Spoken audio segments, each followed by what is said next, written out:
you might not need to focus on as much with the feedback? Is it something that they're all struggling with? Is it the structure? Is it concentration? Are some of them finishing really quickly? In which case, how can you challenge them further and give them something extra to write about? It's really, really important. So without collecting that evidence, how can you possibly give useful feedback? You can't do one without the other. And in order for feedback to be useful, it has to be specific and relevant. And that involves us being really aware of what our learners are doing. So, on the topic of collecting evidence of progress, you've monitored, they've done their writing. What next? Do they hand them into you? And that's it? What would you do? So one of the ideas you could do, and I know that somebody mentioned it in the chat box, is have learners reflect on their experience. So nothing to do with accuracy, nothing to do with language, the success criteria, but first of all, how did you find that? Did you enjoy it or not? Did you find it easy or was it really difficult? How did you find it? What did you think? Ask them just to reflect on their feeling. Again, it's ensuring that learners feel, heard and important, because that's important. We're, especially in a primary classroom that is very holistic, it's a supportive classroom. We're helping them develop as people and not just their language. So it's important to check in. How are you feeling about that? Did you enjoy it? Why not? How can I support you further next time? Lots of good ideas here. Peer assessment, self-assessment. Yes, okay. Self-assess against the success criteria. So get the success criteria, get them to tick off. What have they done? What have they not done well? And here I've got a little color coding square. Get them to mark each one. Green, I can do it. I can do this really well. Yellow, I can sort of do it with a bit of help, or I'm still learning. I think I might need some more help. And getting them to reflect and understand their strengths and weaknesses is really important for that learning process.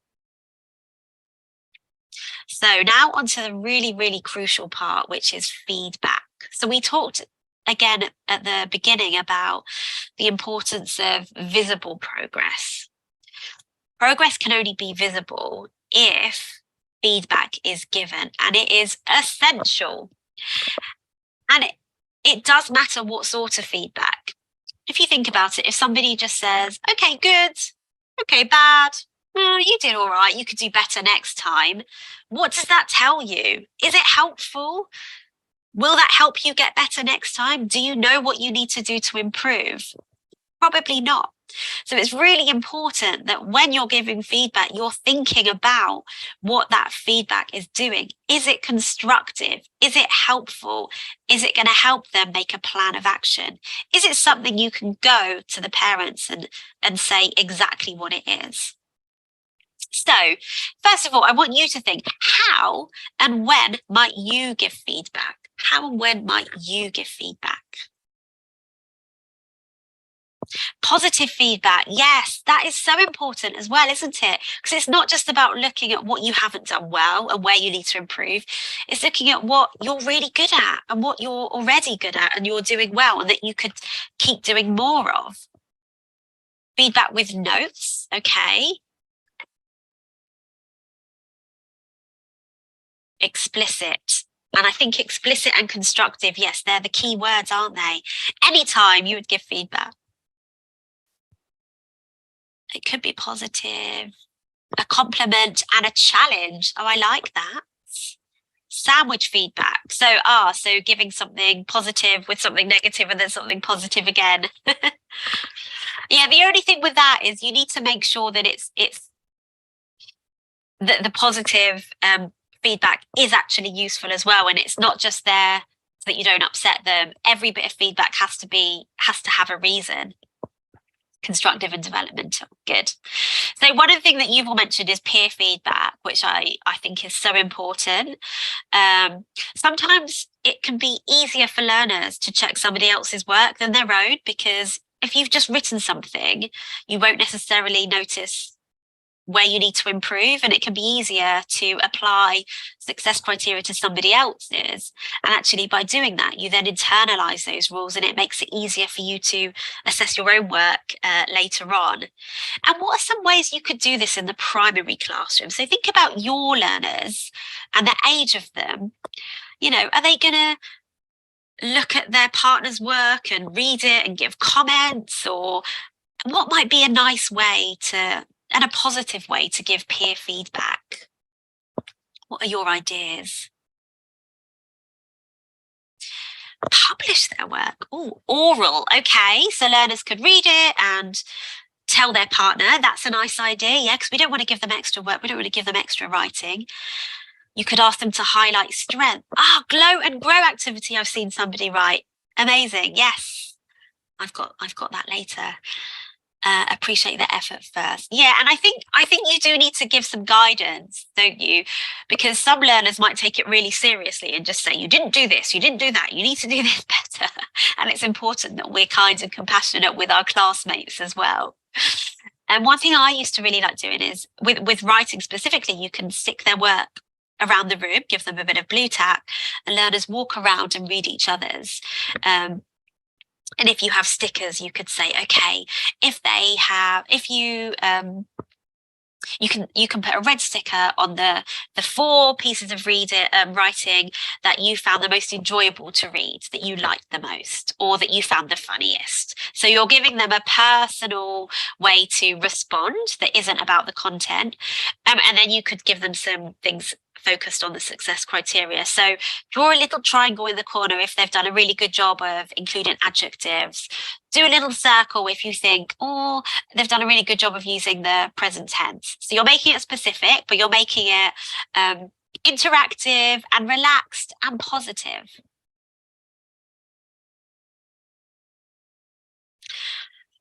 Of course, you know, we've got the traditional way. A teacher takes it in and marks it. And that can, you know, that's really important for a teacher to have a really good overview of exactly how their learners are. Someone says, I've never used a red pen because it feels negative. Okay, that's a good tip. If that works for your learners, give notes. We should not focus on perfection. Exactly. So general feedback gathered from monitoring, we've said, and now you've taken the work in. This is a piece of work. Have a look at it and think about, what feedback would you give to this letter? What feedback would you give to this letter? Have a quick read and think about it. So think about our success criteria. What were we asking learners to focus on? And what would you feed back on in this particular letter? Okay, somebody has said punctuation. Okay. Descriptions, the grammar, grammatical. When you say grammatical errors, can you be specific about which grammatical errors you can notice? Someone says pronouns, capitalization, spelling. Woo! So remember, we're thinking about that success criteria. You're coming up with lots of things where there are errors in this piece of writing, and you're absolutely right. Where should we focus our feedback? Tenses, spelling. A lot of you are saying spelling and grammar, punctuation. Now, let's go back to our success criteria. Did we mention spelling? No. Did we mention punctuation? No. But there are mistakes. So what do we do? Do we give feedback on everything? I would say no, we don't give feedback on everything. Why? Because a learner will get their piece of paper back and there's just circles everywhere. Oh, look at all these mistakes I've made. But also, that's not what we were asking them to focus on. We were asking them to focus on adjectives. We were asking them to focus on the present tense. And we were asking them to focus on the structure and features of a letter. So those should be the things that we give the feedback on, and nothing else. Nothing else. I'm not saying ignore those other issues, but take a note of them and think about incorporating those into our success criteria in another lesson, because you know that that's something that you need to come back to. And that is the most important thing. What we give feedback on needs to reflect what was in the success criteria through our learning objectives, because then it's very clear to the learner what they've done well and not so well, and what they need to improve on. Okay. Lots of you are agreeing, so that's good to see. Think about your learners in your specific context. How do they feel with too many issues? Okay, so now let's think about tailored follow-up activities. What would you do to help this student plan and improve moving forward? What can you do?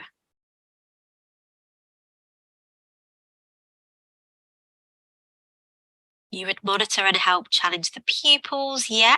So let's think about a follow-up task, support, more practice with pronouns. Okay, so now you're thinking about other areas where maybe we didn't focus on. So you might come back to that in a future lesson. Good, yeah.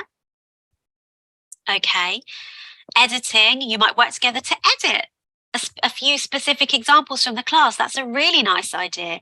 Get some real answers from your learners, and you can have a look at them together as a class. Yeah. Okay, give extra activities. Absolutely. I think, review challenging topics, ask students to follow up on specific feedback that you gave them. And I'm thinking, what could the teacher do in response? So this particular task, this was a letter to the teacher. So I think, well, actually, I'm the teacher.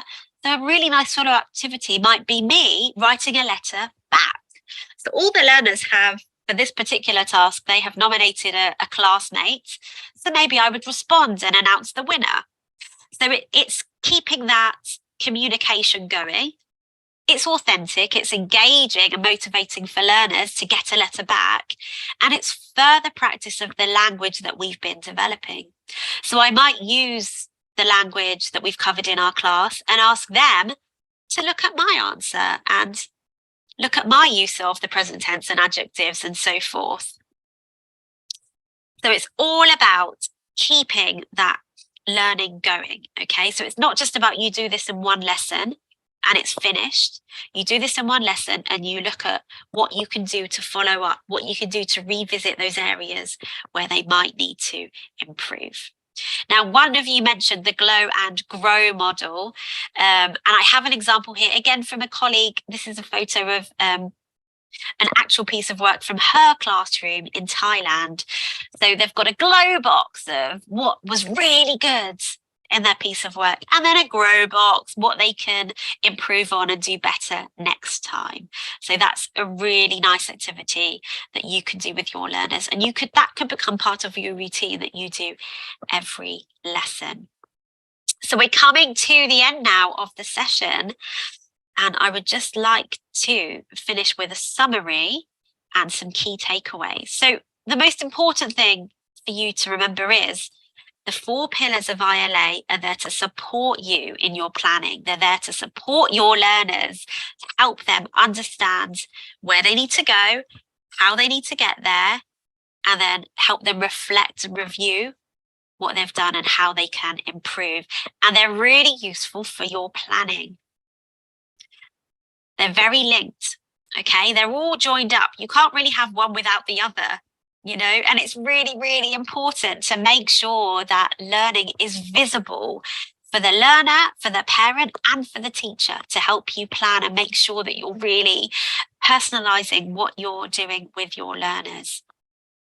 And I have some summary notes about using ILA pillars, which I will summarize and ensure are in your post-webinar handouts. So the idea of planning backwards, deriving your objectives from your materials, ensuring learners are clear about success criteria and their objectives. Making sure that you're collecting evidence all the time. It's not just about doing a formal test, it's about how they're working in every lesson You have to monitor with purpose and ensure that reflection is built into your lessons. And always involve your learners. And as we talked about, all feedback needs to be linked to your objectives and your criteria. Very, very, very important. Keep it aimed, keep it focused, and to help your learners get better. So your next steps are to think about the pillars and think about how you can use these in your planning. And I'm going to skip past my power up example and show you where you can find all the guides and the resources on ILA with practical classroom ideas to help you plan your lessons. And if we have any questions, I think we have a couple of minutes. Let's have a look.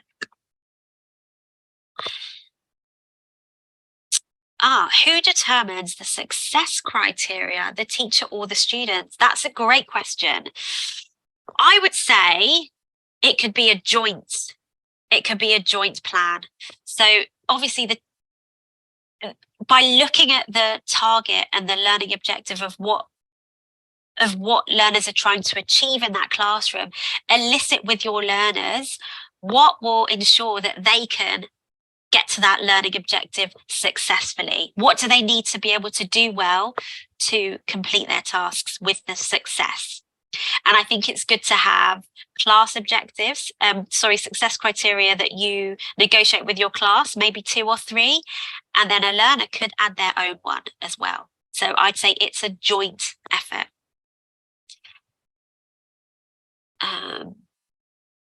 There's lots of questions. Sometimes students have mistakes on the success criteria. In that case, should I tackle other mistakes or skip the negative feedback? Okay, so I think we covered this. Is when you give the success criteria, your feedback should only be focused on the success criteria and not on other mistakes. That's really important to keep it targeted. Okay, I think that's all we have time for. Thank you so much for having me. I hope you have taken lots that you can apply to your classrooms now, and enjoy the rest of the sessions.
Well, hello everyone.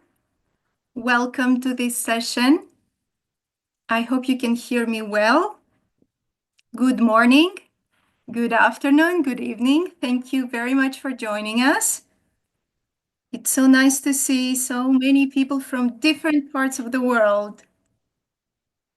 Please use the chat during the session.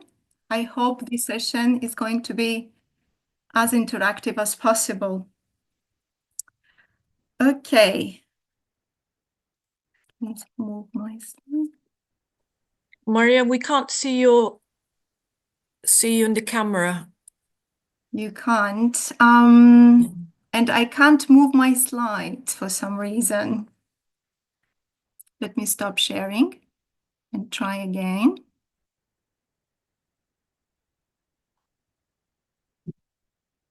Can you see me now? Yes, we can see you now. Thank you. Great, fantastic. Let me share the screen again. Okay, brilliant.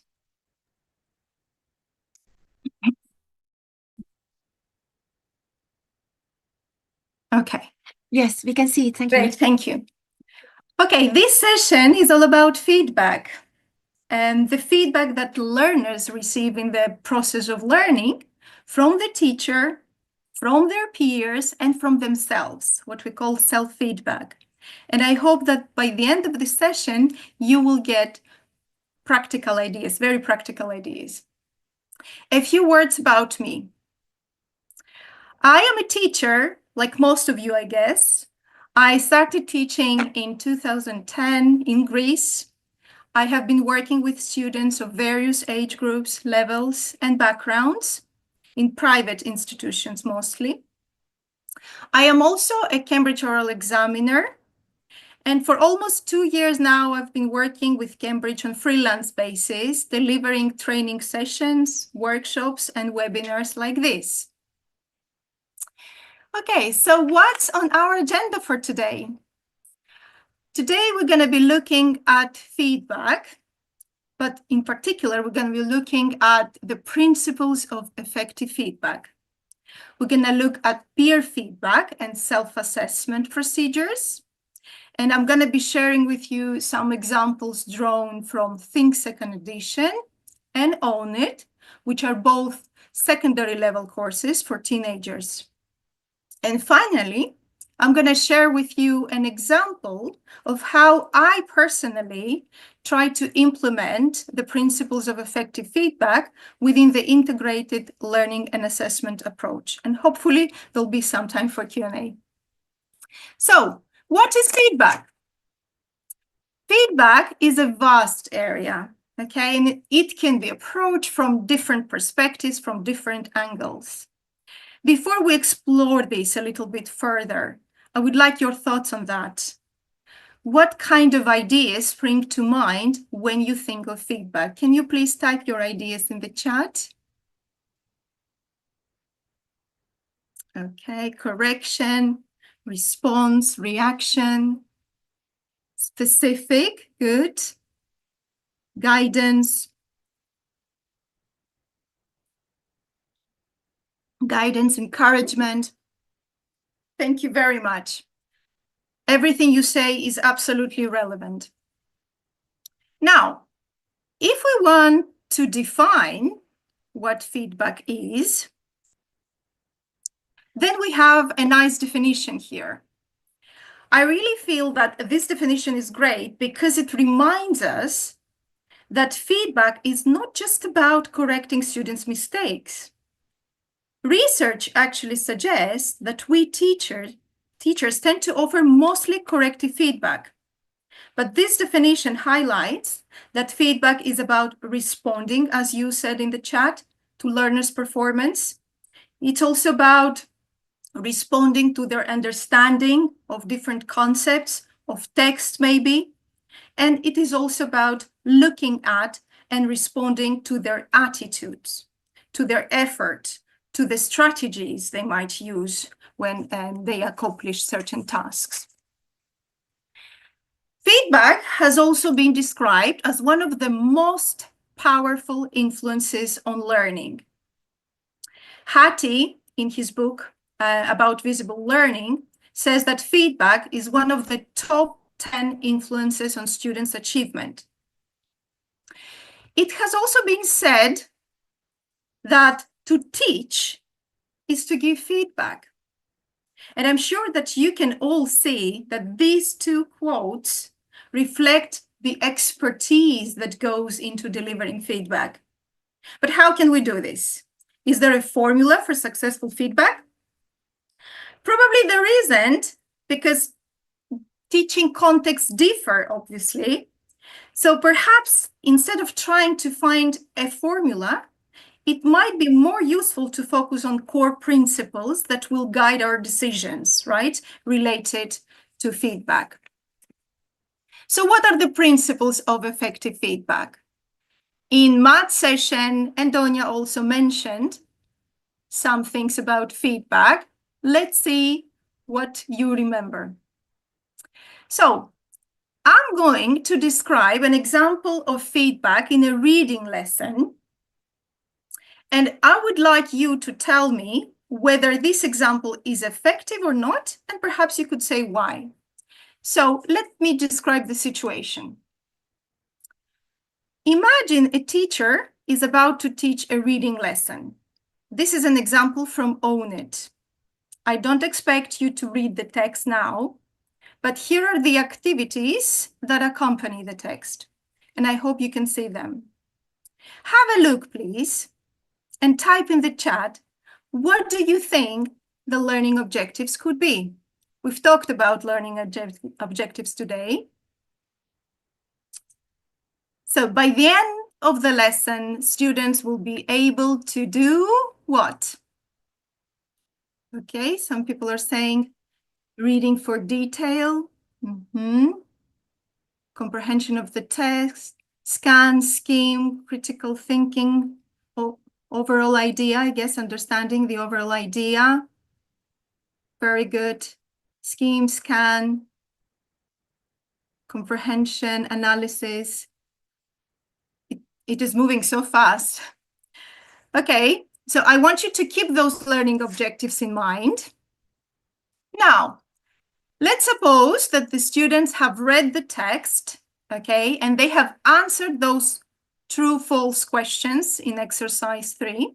And now it's time for the teacher to provide feedback. And here is an example of the teacher's feedback. So the teacher moves around the classroom and calls on students in turn. Do you think this feedback is effective? Yes, no, and why, please? Okay, people are saying no, no, no.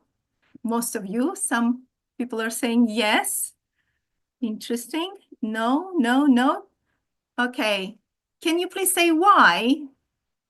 Not specific, yes. No explanations. No guidance. Too general. That's not feedback, someone says. Exactly. Okay, I think we all agree that this is purely validating correct answers. Well, in some cases, this might be enough, but if we do this systematically, it's unlikely that our students will benefit in any way. There is no explanation of why the answers are right or wrong. So our students wouldn't know why they got certain answers wrong. And most importantly, they wouldn't know what they did well, why and how they have performed well. So they can continue doing it, right? Research actually suggests that feedback on correct responses is more effective than feedback on incorrect responses. And the teacher, of course, wouldn't know how the learners reached those answers, what strategies they used. There is no link to the learning objectives you've mentioned earlier. There is no guidance, as you said, on how the learners can actually improve, how they can actually reach those objectives. And last but not least, this is absolutely dull, isn't it? I mean, there is no active involvement on the part of the learners. They might even stop listening to the teacher once they have spoken. So what conclusions can we draw? What are the principles of effective feedback? Let's see what you remember.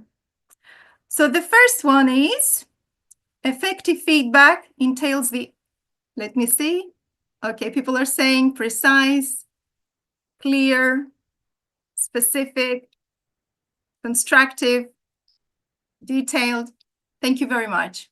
So effective feedback entails the active involvement of the learner.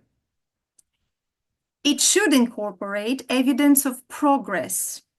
Indicating what students have done well is essential. Feedback should be linked to the learning objectives, as we said today, and success criteria, right, against which evidence of progress can be compared. Learners need to know what the learning goals are, and feedback should tell them how they can achieve those learning objectives. So feedback should be actionable, right? It should tell students what they need to do to be successful.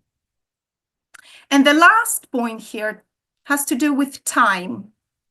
Feedback should be provided in a timely manner when the learners are attentive and when feedback is perceived as relevant. As Matt mentioned, feedback should also be planned for. We should allocate specific time for feedback in our lessons. And sometimes we tend to forget this. Okay, you might say that sounds good. But in reality, we face various challenges. And here is a question for you. What is your biggest challenge? Can you please type in the chat? Okay, people are saying time immediately, time constraints, timing, classroom management. All right, time. Exactly. You know, while I was preparing for this session, I got curious. I wanted to find out what research says about this. So I consulted the literature, and what I found is what you are saying, actually. Research shows that workload and insufficient time are among the largest challenges we face. And this applies to those with larger classes as well as to those with small classes. Another challenge is students' lack of action and engagement. Some students, they just don't bother. They are not willing to take our feedback on board. Some of them has this unfriendly response.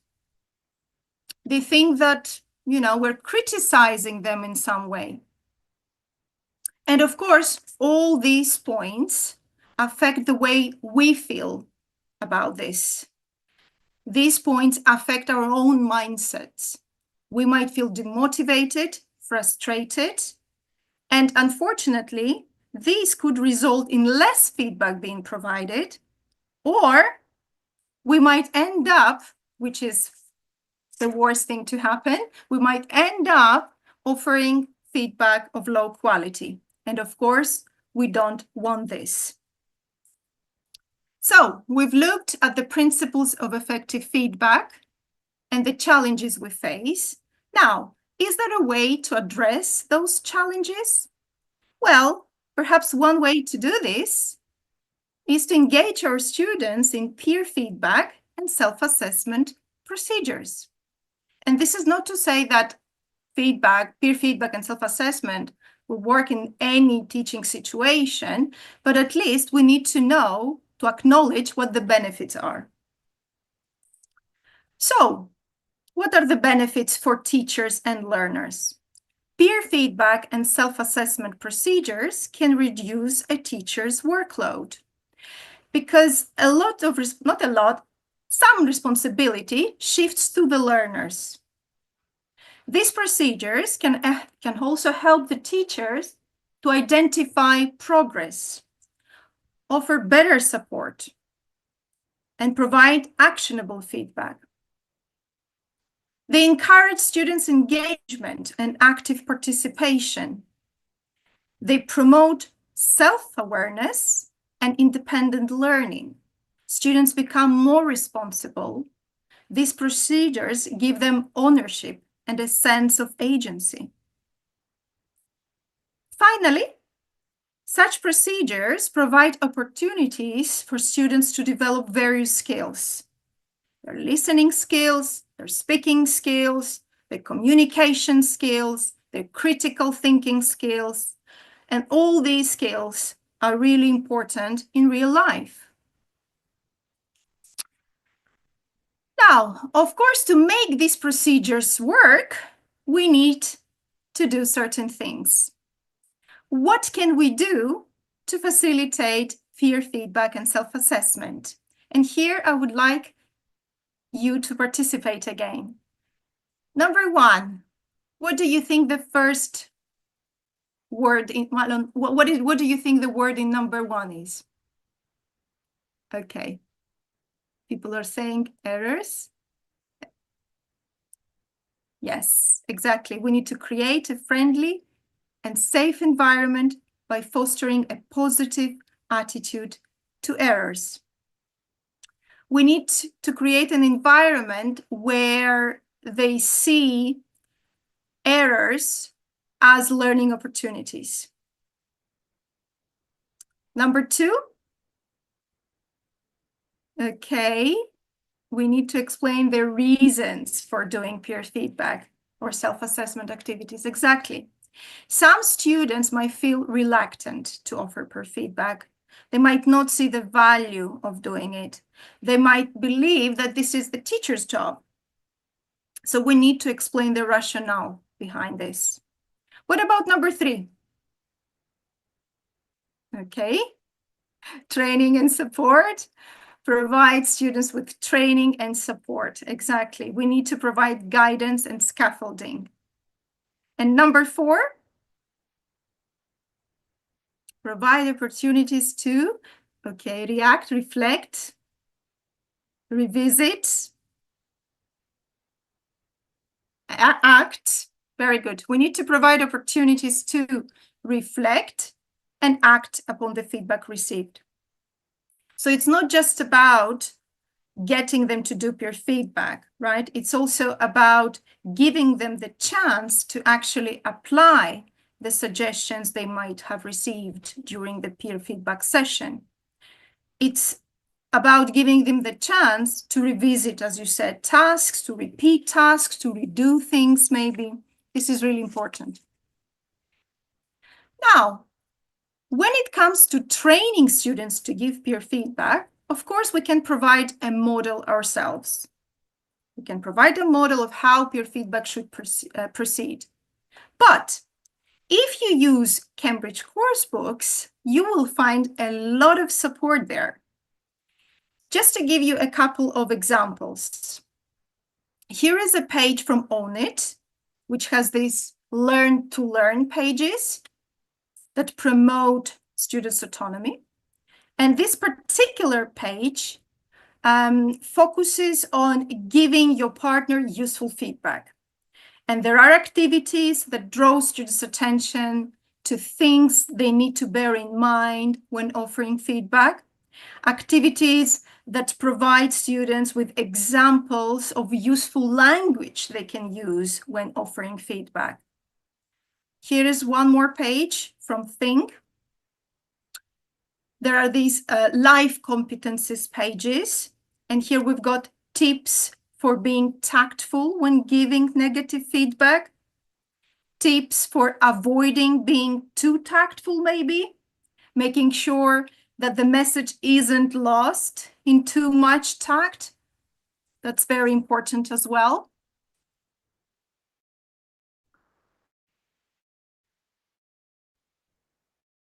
Get to be in giving peer feedback. And here we have a lesson from Think, second edition. I would like you to have a look at it first. So in the first activity, the students are invited to read a model text and think about the ideas expressed. In the second one, they look at the paragraphs and the functions of each paragraph. In the third activity, they look at linkers, and then they're invited to plan their writing on the topic of social media brings people together. So they're invited to make certain notes for each paragraph. And finally, they're asked to produce their drafts. Now, here are some learning objectives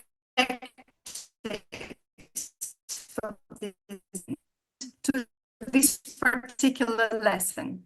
Which of these do you think this lesson intends to achieve? Okay, some people are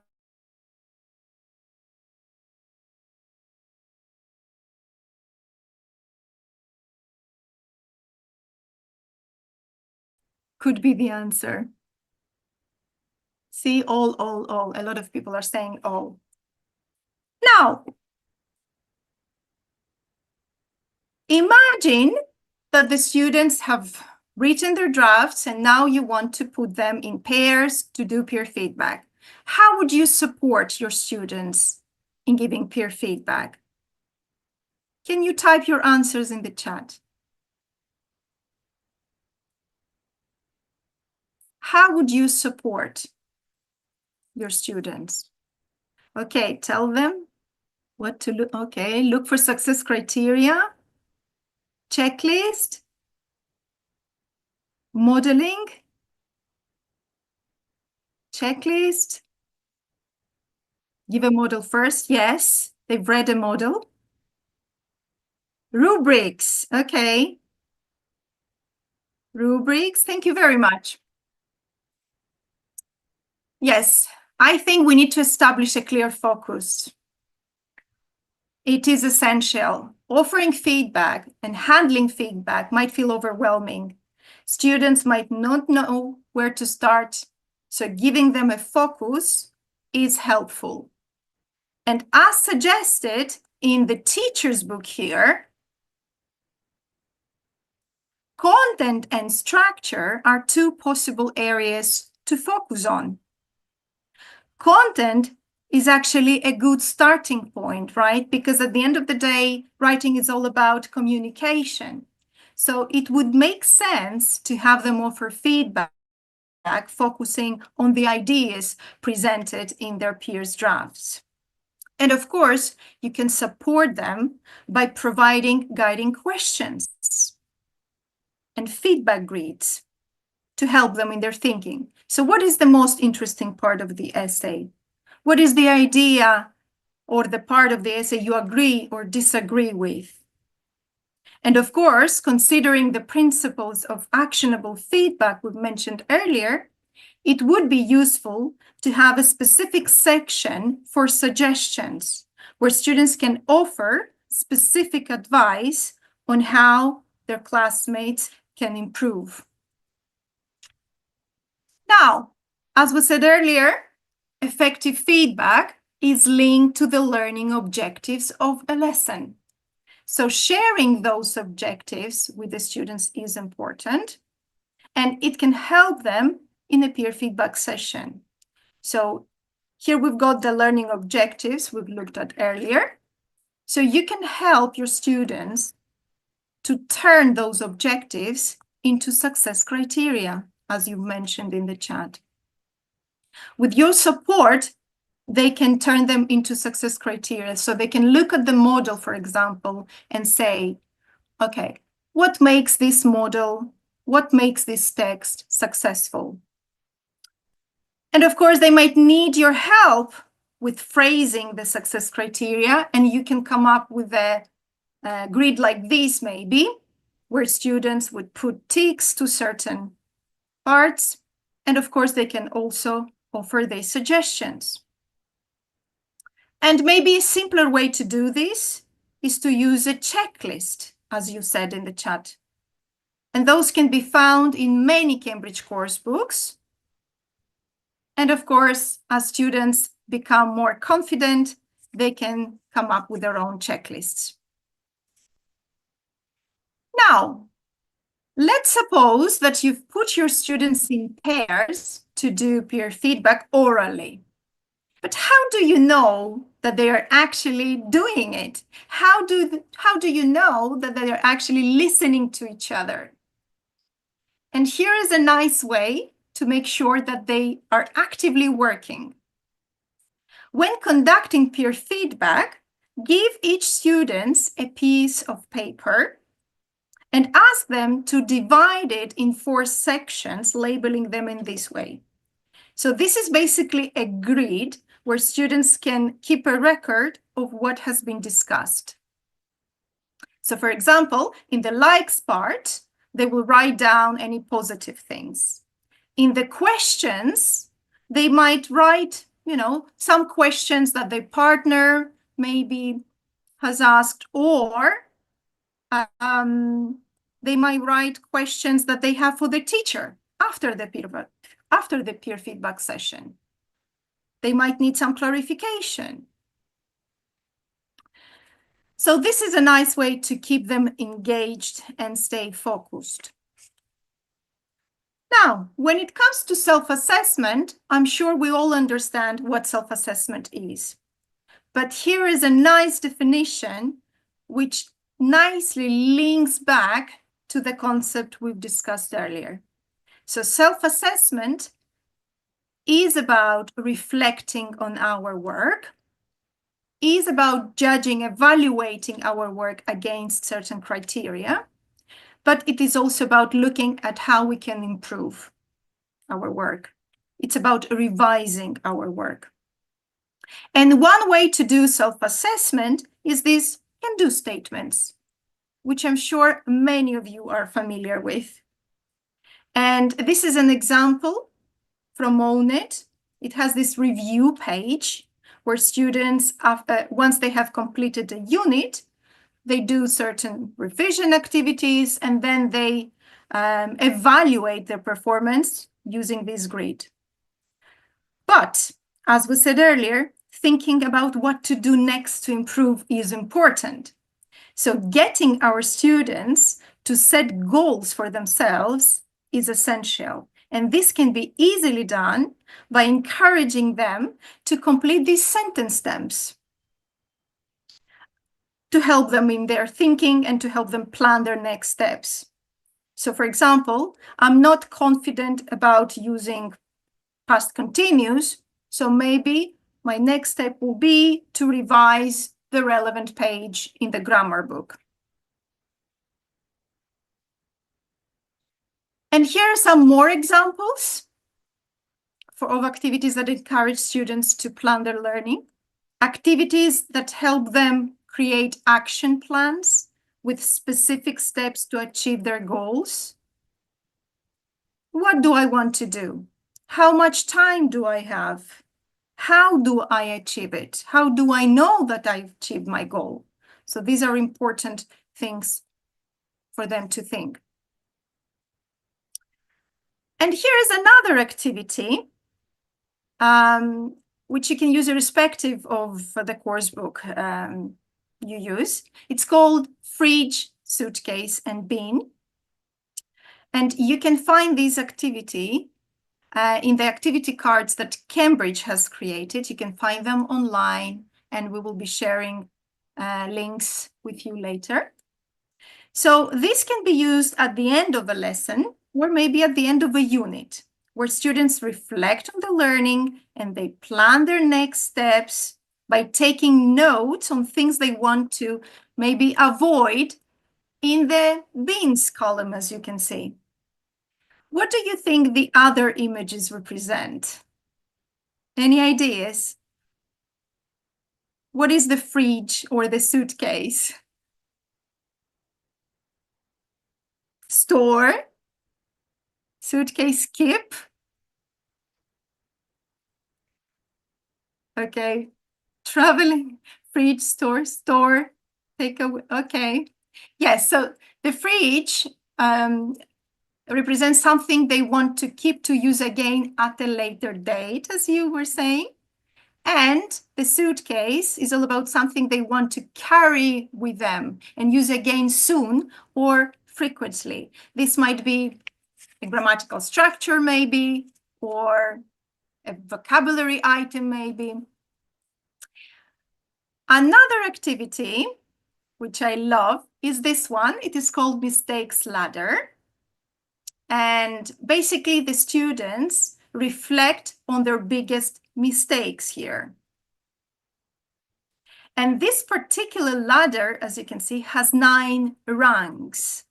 And those rungs represent the units of the course book.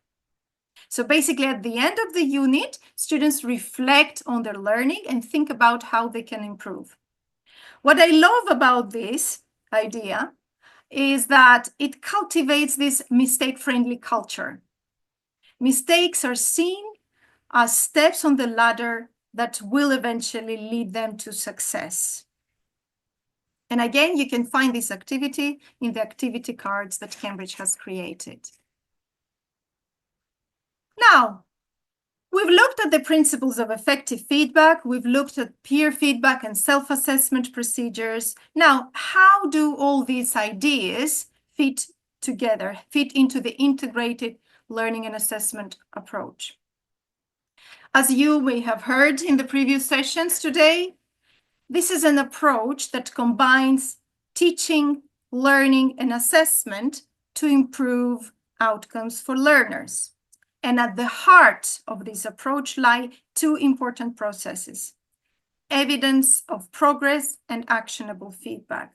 In order to be able to provide actionable feedback, we need to assess our students' progress in relation to the learning objectives set at the beginning of a learning cycle. And once we've done all that, we reflect and think about what activities we can do as a follow-up to better meet our students' needs. And this is a cycle, of course. Now I'd like to share with you, as I promised, an example of how I've tried to collect evidence of my students' progress and implement the principles of actionable feedback in a reading lesson. In a receptive skills lesson, it is very difficult to collect evidence of learning, because the main source of evidence is usually the answers students give to comprehension questions. But these do not tell us much, right? It's difficult to know what part of the text students found challenging, maybe. It's difficult to gather evidence of strategy use. Basically, it's difficult to know what's going on in their heads. So in my particular case, which concerns a small group of A2 level teenagers in a private setting, I was not satisfied with their performance, although we had practiced these skills and strategies: predicting text content, skimming, scanning, word guessing strategies. So I felt the need to really see what my students were doing while they were reading so that I could offer actionable feedback. So as a follow-up, I've planned a reading activity where my students would add annotations to a text while reading. And these were my learning objectives. By the end of the lesson, my students will be better able to consciously make predictions about the content of an article by annotating the text. They would be practicing skimming, right? They would be able to practice skimming to check their predictions. They would be able to practice guessing the meaning of unknown words and reflect on and evaluate their performance and strategy use by completing a self-assessment sheet. So, since my students had never done this before, they needed my support, of course. So I've explained what annotating a text means. I showed them an example of a final product. I gave clear instructions in written form so they can refer to those if needed. And I set clear time limits for each stage of the activity. This was very important.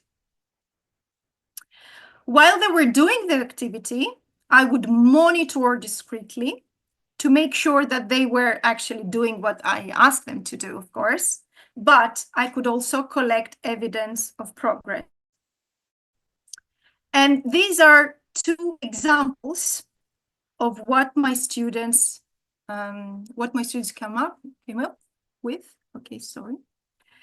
You can see it was really necessary to make sure that they had enough space to make those annotations. And once they had completed the task, I asked them to swap their papers and discuss any difficulties they had experienced, any words they found difficult, any strategies they've used to deal with unknown vocabulary. And after this peer feedback, this little peer feedback session, I gave them a self-assessment sheet. I invited them to complete this. They would evaluate their performance, as you can see, with ticks. And they would also reflect and they would write down specific words they've tried to guess and the strategies they've used. And they would explicitly state what they would try to do next. In other words, they would set their own goals. Finally, I collected the papers and I added my comments, my feedback, considering, of course, their reflections. And here is another example.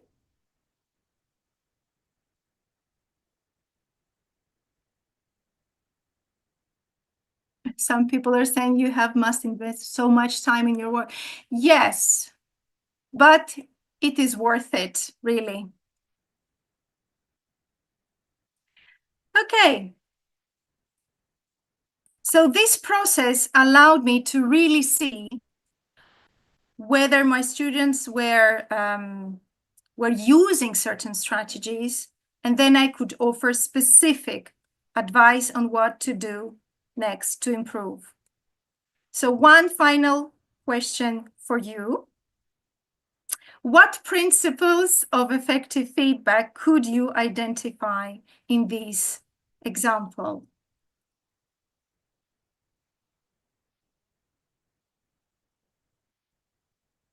Let's see. Evidence of progress, active students' involvement, self-assessment, brainstorming, all of them timely and planned for, absolutely. Critical thinking, okay. It's moving so fast. Linked to learning objectives. Thank you. Thank you very much. Okay. So to sum up, we've looked at the principles of effective feedback. We've looked at peer feedback and self-assessment procedures. I also shared with you an example of actionable feedback in practice. And before we look at the questions, I would like you to reflect. Take a moment to reflect on this. What are you going to take away from this session? What are you planning to do maybe differently in your next session in relation to feedback? Or perhaps what are you planning to continue doing? Okay. People are saying thank you. These are some very interesting and great resources. I have the QR codes, you can download them. There is a paper on giving feedback to language learners, as well as a paper on the integrated and learning and assessment approach and a guide, but we will be sharing with you all these resources in a follow-up email, I guess. These are the references. And thank you very much. Let's have a look at the questions.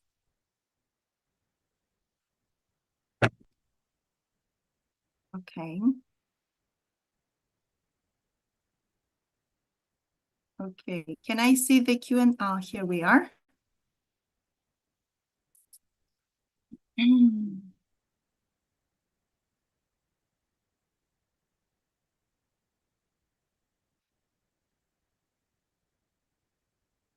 How do you give a feedback to students with inferiority complex without making them feel worse or emotional? Well, that's a good question. Well, I guess this has to do with the friendly, what we said earlier, it has to do with the friendly and nice environment we need to create in the classroom. This is really important. Students need to feel respected. They need to feel secure and safe to make mistakes. So I guess it has to do with, yes, how well, yes, it has to do with the environment we create in the classroom. Okay, let me see. Oops, sorry. How do we balance time when it comes to effective feedback? Because you may have only an hour for your session, and combining large class size with limited time may not allow the act of giving room to explain why and how in our feedback sessions. Well, again, this has to do with planning. When you plan your lessons, you need to make sure you know how much time you have. So you need to make sure that you include a peer feedback session, and you need to think about how you're going to deliver that feedback session. Is it you? Is it your students? Is it peer feedback? And you need to think about the practicalities also. What tools do I need? Do I need any tools? Am I going to make some notes maybe? And as we said earlier, it's all about linking our feedback to the learning objectives. If you start, for example, correcting everything, or I don't know, maybe offering feedback about everything, then it gets overwhelming, right? For you and for the students. Okay, how to explain students the benefits of peer feedback. Most of them hate peer feedback. Yes, explaining the reasons why they should do this. Research actually suggests that they learn better because they co-construct knowledge. When they work together on something and they offer peer feedback to each other, they learn better. So yes, you can use, research insights as well. Let's see.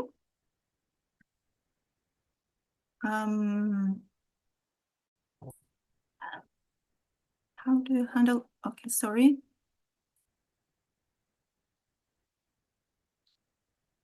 Are the objectives of the lessons based on the competency-based approach? I think that the learning objectives are linked and they are important in any approach you follow. This is the first thing we need to consider when we plan our lessons. So, irrespective of the approach you use, I guess. How can we effectively utilize educational technologies to enhance feedback and peer learning? Well, technology is great, and there are various tools that we can use to collect progress and maybe to offer feedback. When it comes to collecting maybe progress, evidence of progress, we can use maybe, I don't know, a Kahoot in the classroom. This is a nice tool to collect evidence of progress.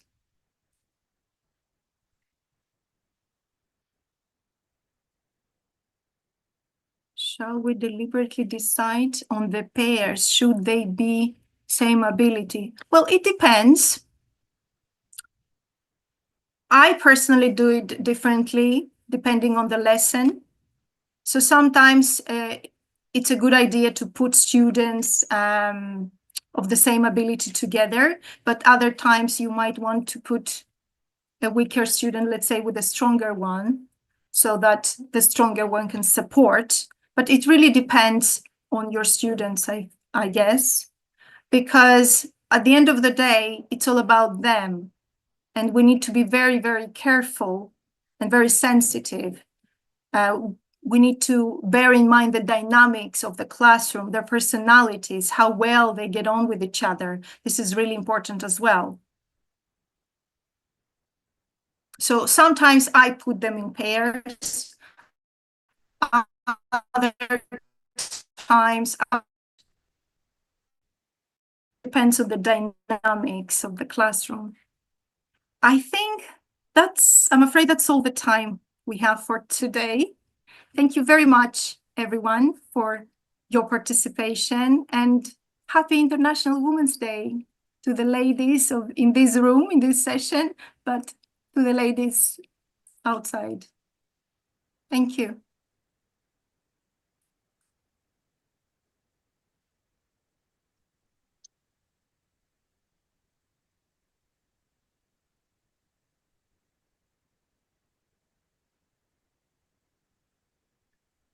Okay.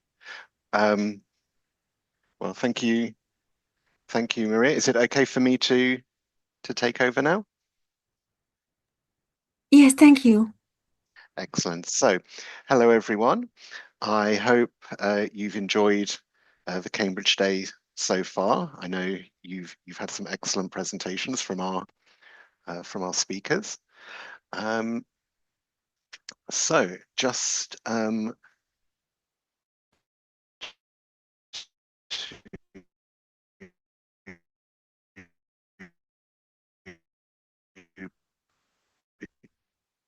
how to personalize your lessons. So I've been working with Cambridge University Press and Assessment as a professional learning and development specialist for a few years now. A few months.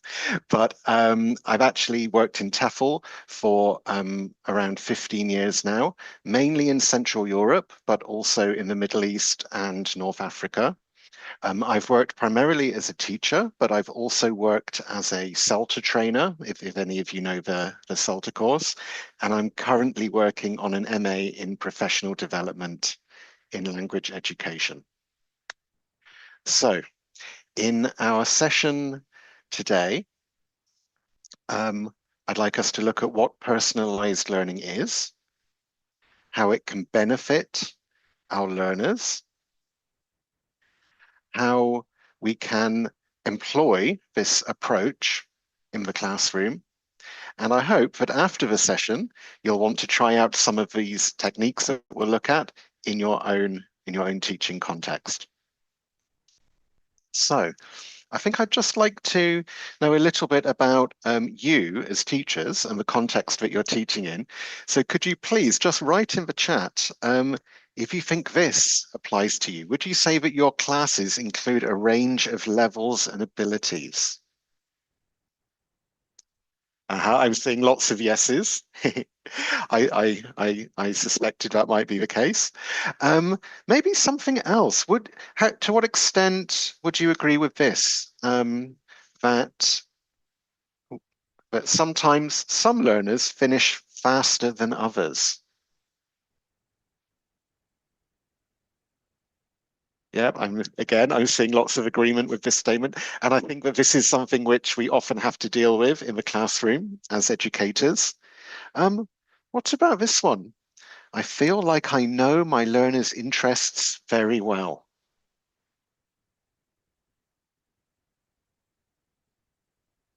See, there's still a lot of yeses, but this one is a bit more of a mixed bag, I can see. What about this? I know exactly which tasks each learner prefers to do in class. Again, it's a bit mixed, and some people are saying sometimes, but not always. And my learners have a lot of choice about what they do in class.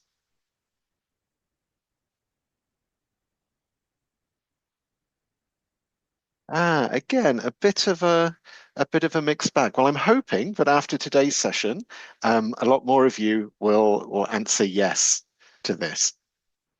And finally, something very important to us as teachers, I have plenty of time to plan classes and create materials.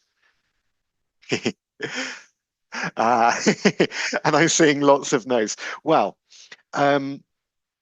hopefully, as you'll see today, many of the techniques that we'll look at involve relatively little, if any, preparation time.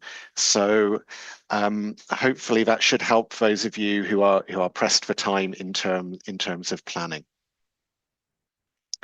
Okay, so I think we do have to accept that as teachers, that in any class, we're catering to a range of levels, abilities, and interests, even working speeds. And this can make it quite difficult to keep all of our learners engaged in the lessons. And it can even be difficult to keep everyone challenged in lessons. So to ensure that our learners are sufficiently challenged and interested, we need to personalize the learning process by making some adaptations and giving learners choices to suit their abilities, interests, and preferred methods of learning. So let's look at an example of this in action. So we have here a teaching context. We have Aid, and Aid teaches 30 14-year-old students. I imagine that this is a context which many of you here today are familiar with. So these are secondary age students. They're using a B1 level coursebook, but the class includes a range of abilities. And also, as you would expect, many of his learners tend to finish tasks at different times. Also, as we would imagine in a class of 30, there's a range of interests and also preferences. And he's been working with this group for a while, so he knows how varied their hobbies and interests are, as well as the kind of classroom tasks that they enjoy working on.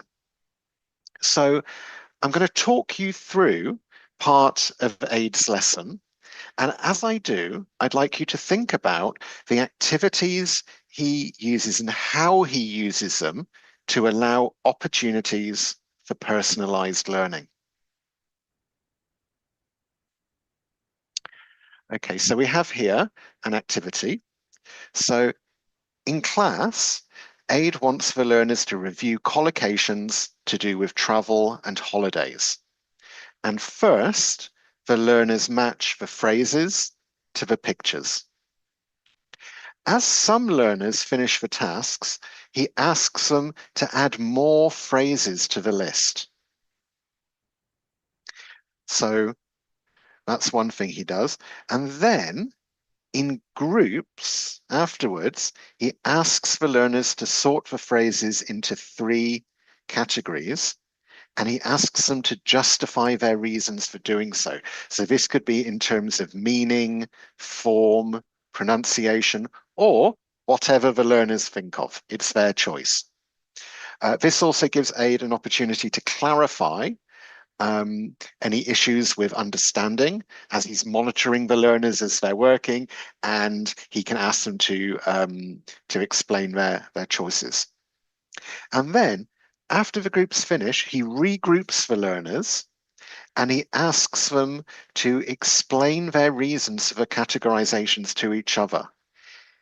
In addition, any additional phrases that the learners have come up with, any of those fast finishing learners, can be added into the mix at this point as well.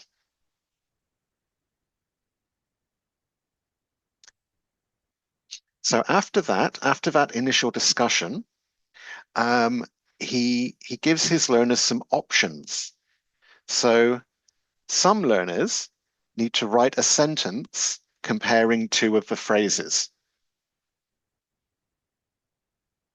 Other learners can write a paragraph comparing two of the phrases. And he allows the learners to select what they feel is achievable for them. Another option is to complete some of these sentence stems. And these sentence stems will allow the learners to recycle some language, which they have already looked at in a previous unit. And another option, write a sentence about your last holiday, your friend, your family, so that they can make these phrases relevant to themselves and their lives. Sometimes he can also use these as prompts for a discussion with other learners, such as telling a story or finding similarities. So just reflecting on that lesson, which I think includes lots of examples of personalized learning, let's think, in what ways did AID provide opportunities for personalized learning in this lesson?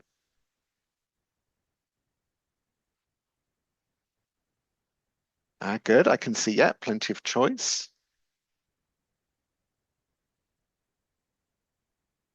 Good, there's an element of differentiation.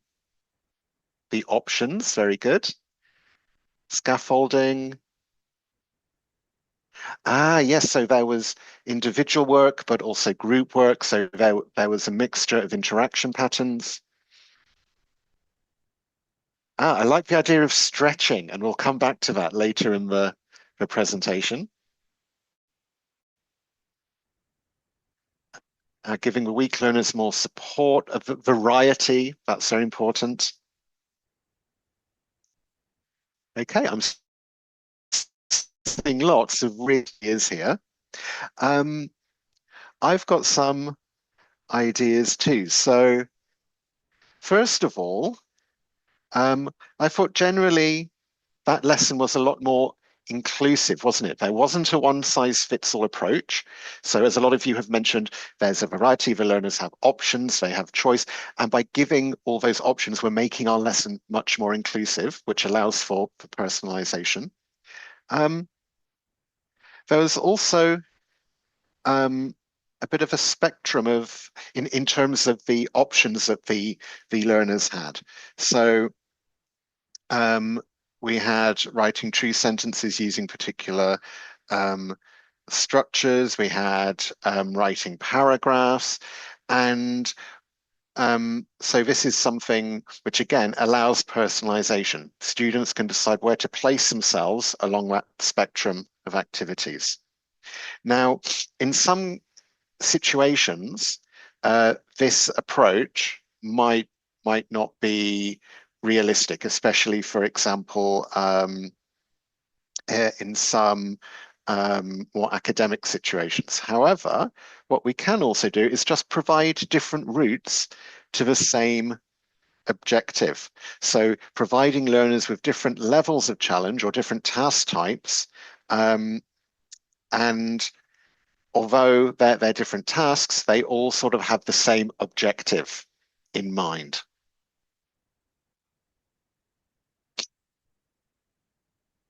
Notice in that example, the learners were allowed to work at their own speed. So the learners who worked a bit more slowly, they just simply needed to match the words and the pictures. But those that finished that quickly, they needed to think of some additional collocations as well. So this is an important aspect of personalized learning. How can we allow our learners to work at their own speed? So not forcing quicker learners to slow down and stressing that slower learners do not need to speed up just because others have finished before them. We'll also want, if we're adopting this approach, to make sure we cater to individual needs and interests. So this means varying topics and themes, as well as varying the interactions. And I think a lot of you noticed that just now.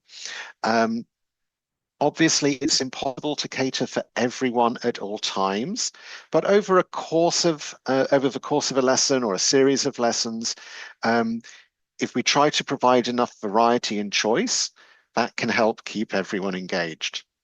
So I think it's important to note here that there is some crossover with differentiation and scaffolding, and I noticed quite a few of you mentioned that in the chat box just now. I think one important thing to bear in mind is that personalized learning tends to be more about giving our learners, our students, some agency over what they do in the classroom and how they structure their own learning. So it's more about giving learners choice. Okay. So let's think for a moment about how personalized learning actually benefits our learners. So we have here a quote from Tomlinson. And yeah, I think we all know intuitively and through our teaching practice that no two students are alike. And that even if we have a group of students who are roughly at the same level, there's still going to be a variety of levels, abilities, speeds of processing and working in that group. So personalization and providing some element of choice allows our learners to make progress from their individual starting point rather than expecting everyone to start at the same point and to move forward together. It allows for a more individual approach to language development. We also have this useful quote. So learning takes place when the new is embedded within the familiar. And again, this goes back to many theories of language learning and language development. And if we think back to that example lesson with AID, we saw some examples of how the learners used that new language to talk about their own experiences when they were asked to talk about friends and family or their own holiday stories. And this gives them that opportunity to use that new language within a framework of meaning with which they are already familiar. And so, yeah, I think we know it from theory, but I'm sure we've all seen it in our teaching practice that new language is always much more memorable when we allow for some element of personalization and we allow our learners to embed it in something which is familiar to them. So just to return to the overarching theme of our Cambridge Day and to look at integrated learning and assessment, we can see here that personalized learning is part of that fourth pillar of ILA. So the tailored follow-up. So we can use the information we gather in the classroom when teaching through observation and through feedback to then tailor our future classes, our future lessons to our learners' needs, interests, and preferences. And I think it's important for us to be realistic. This doesn't happen overnight. It doesn't happen just after one lesson or two lessons, but just gradually over time, we can build up a fairly accurate picture of our learners as individuals. And then that allows us to both adapt what we do and also to decide which options we can present to our learners to help them get the most out of that learning. So I think it's just really important to bear in mind that this is a continuous process of observation, of noticing and allowing that to inform our future teaching. So I know that many of you teach using course books. So let's think about how we can personalize the course book, personalize course book material. So here we have a grammar activity from a course book. I'm sure many of you have given your learners activities like this. So how can timing cause problems in an activity like this?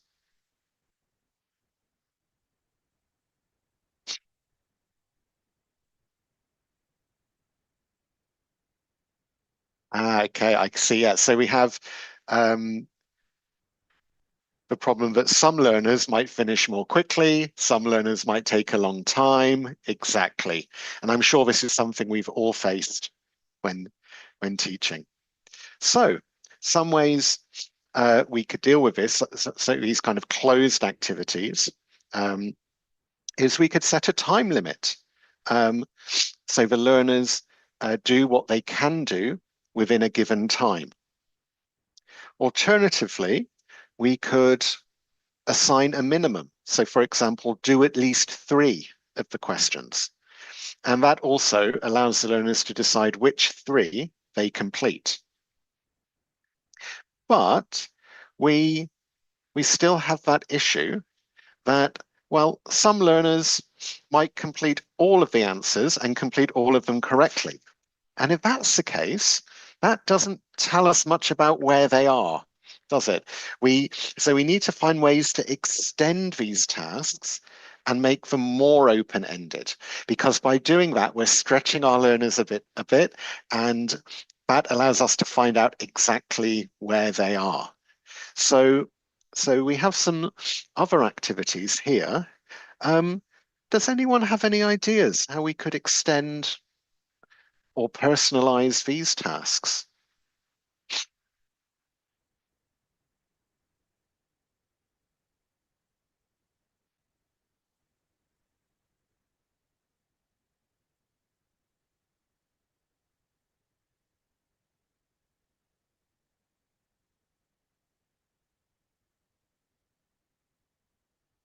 Okay, I see some good ideas in the chat.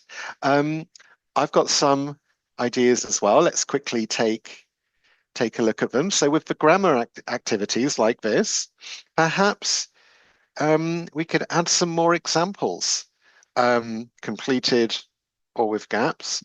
We could ask our learners to change the sentences. So if you feel tired, if you get enough sleep, you so just thinking how they could transform the sentences. Maybe completing sentence stems, for example. So this just makes that task a bit more open. Possibly creating a mind map or a diagram to explain the grammar point. And I really like this activity because it can really help you as a teacher see how well they really understand the grammar, but also it's activating their critical thinking a little bit if they have to construct a mind map. I think that can be quite useful. Some other ideas is you could ask them to change those examples in the book so that they are true for them. So not only does that allow for personalization, but it allows you to easily give those learners, those fast finishers, an extra task to do.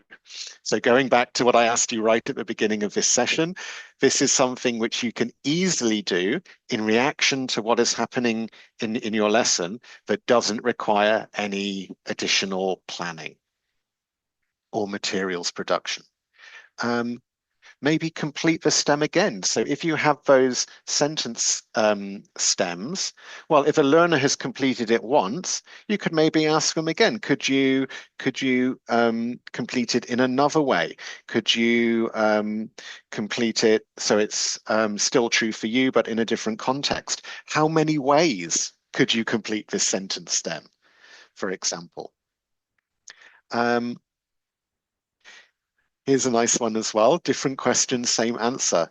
So you could have an answer such as yesterday, and then the learners have to think of how many questions they could write where that would be the correct answer.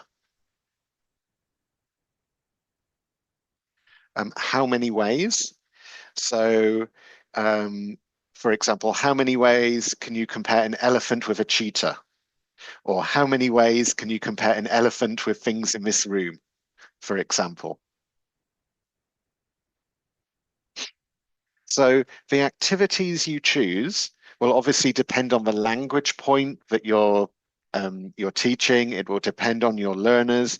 But I hope you see here, we've just got some options which you can easily incorporate into your lessons, which just allow for a lot more personalized production of language and also practice of language. And obviously, then after that, not only have the learners had the ability to personalize their output, but you as the teacher have heard lots of their language output, and that will then help inform your teaching choices either later in the lesson or perhaps in future lessons. But let's think about reading activities. So with reading activities, maybe this wouldn't work. Here we have a reading and we want the learners to identify the purpose of each paragraph. So with a reading task like this, would it be appropriate to set a time limit or say identify the purpose of at least 3 of the paragraphs?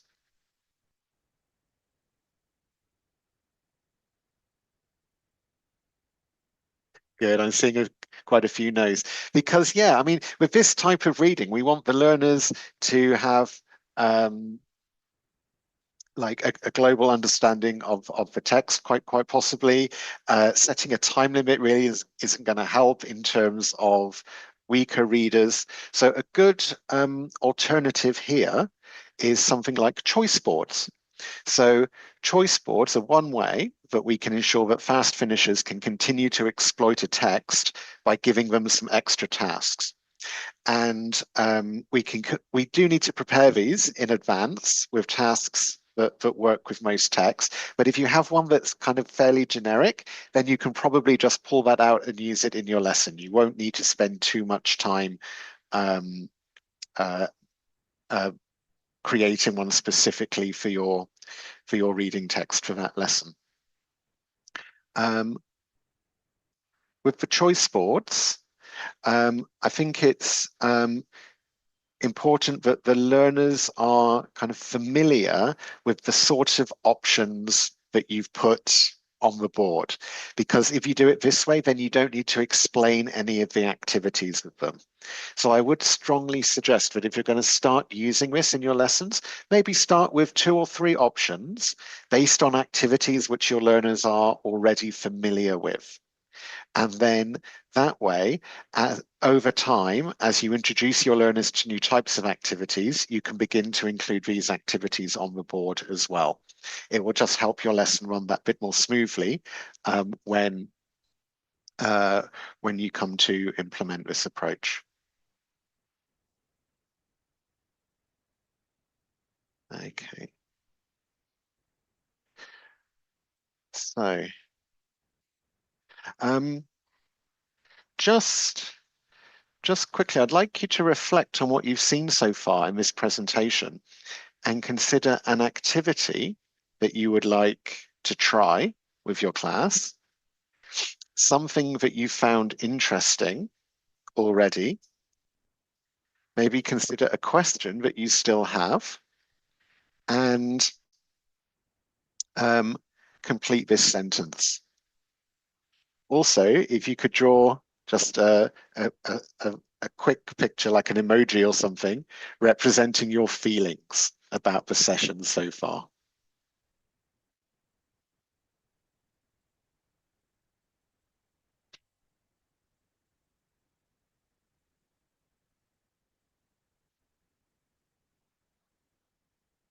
Oh, I forgot we have emojis in the chat. Oh, excellent.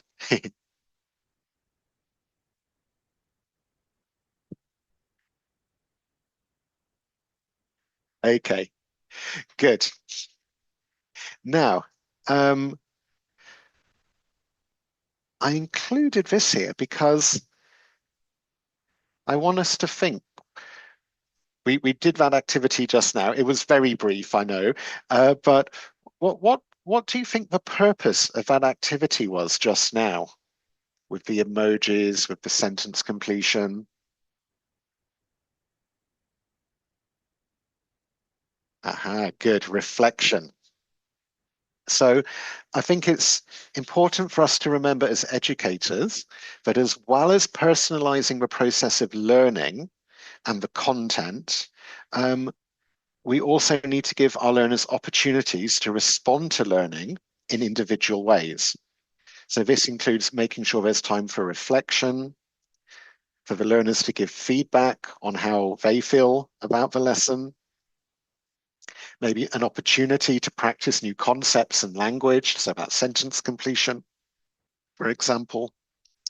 So the personalization of learning isn't just about teaching, but it's also about the reflection and the feedback that learners give on teaching. So we can give our learners opportunities to discuss and share their thoughts about what they have learned. We could do this in the form of discussions, possibly in writing, like for example, in learning journals, possibly in the form of some prompts. So here we've got a gap fill to aid with reflection. And yeah, we need this as learner as teachers, so that we can then use it to inform our future lessons. So just remembering that cycle of getting feedback, finding out where our learners are, and then allowing that to inform our future teaching. And this information might not just be about our learners' levels or where they're at in terms of their language learning journey. It might be, for example, about the activities. What activities do your learners like, and what activities would they perhaps rather not do again or do less often? Okay.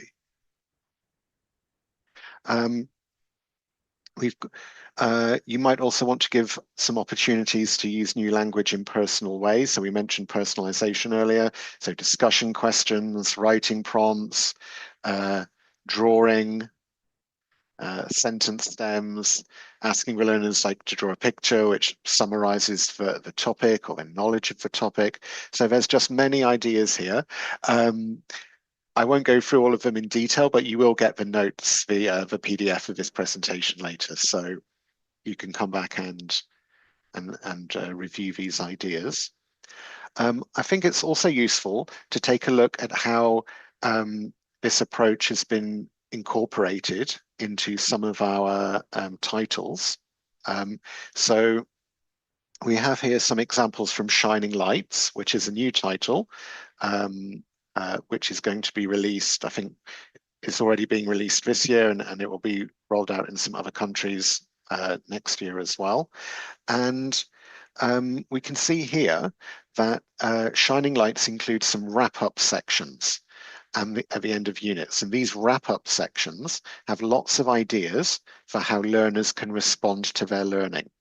So we have some review prompts and some reflective prompts. We can see here 1, 2, and 3 would be the review, 4, 5, and 6 would be the reflective prompts. We have discussion questions to encourage reflection on learning and on life competencies, self-assessment checklists as well. So again, these allow the teacher to collect useful feedback from the learners, which will help inform future teaching. So this has been very much embedded into our products. The end of a unit or topic in a book can also be a good moment to give learners some more substantial open-ended tasks or projects. So you could, for example, give them a research project, like making a poster, for example, maybe making a audio or a video recording, writing quizzes as well. That can be that can be useful. And again, you're allowing an element of personalization here, but it's also allowing you as a teacher to get all of that knowledge, all of that intelligence on where your learners are, and that can help you decide where to go next. We mentioned stretching earlier, and another feature of Shining Lights is it includes stretch activities at the end of every odd numbered unit for learners to choose from. So again, we've got that idea of learners being able to select which activity is best for them. And all of the ideas that were in the previous slide just now were from Shining Lights B2. So all of those ideas are already included in the material. I'd just like to quickly look at Cambridge 1, because Cambridge 1, the online platform, which I know many of you are familiar with, does have some features which allow for personalized learning. So let's take a look at this.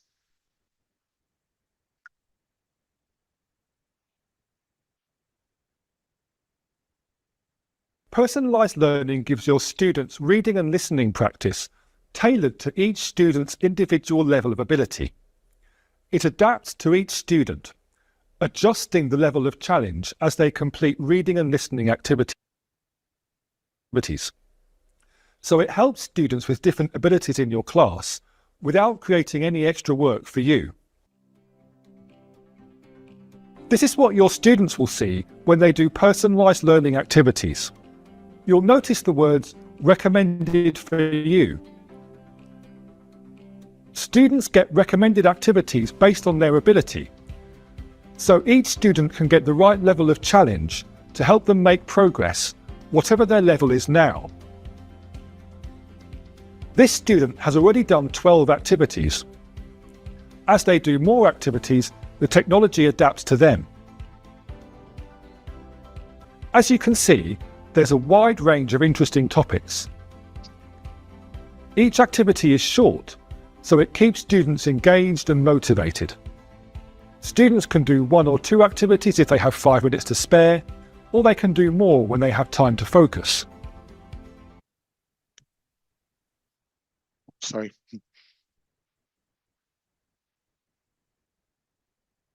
Personalised learning gives you a range of interesting topics. Each activity is short, so it keeps students engaged and motivated. Students can do 1 or 2 activities if they have 5 minutes to spare, or they can do more when they have time to focus. Students can check their answers and look back at the text again.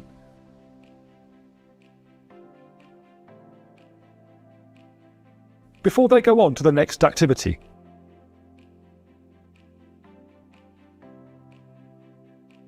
Here's a listening activity.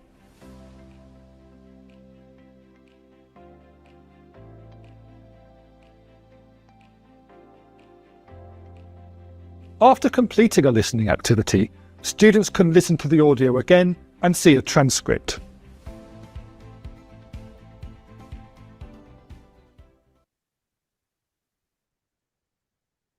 Personalised learning gives your students.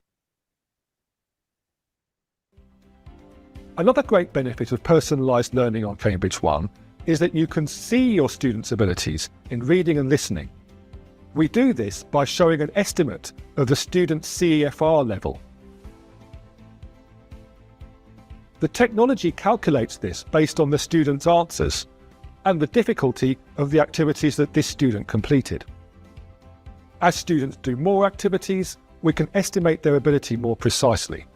This CEFR screen can help you decide, for example, who might need more support and who might need an extra challenge.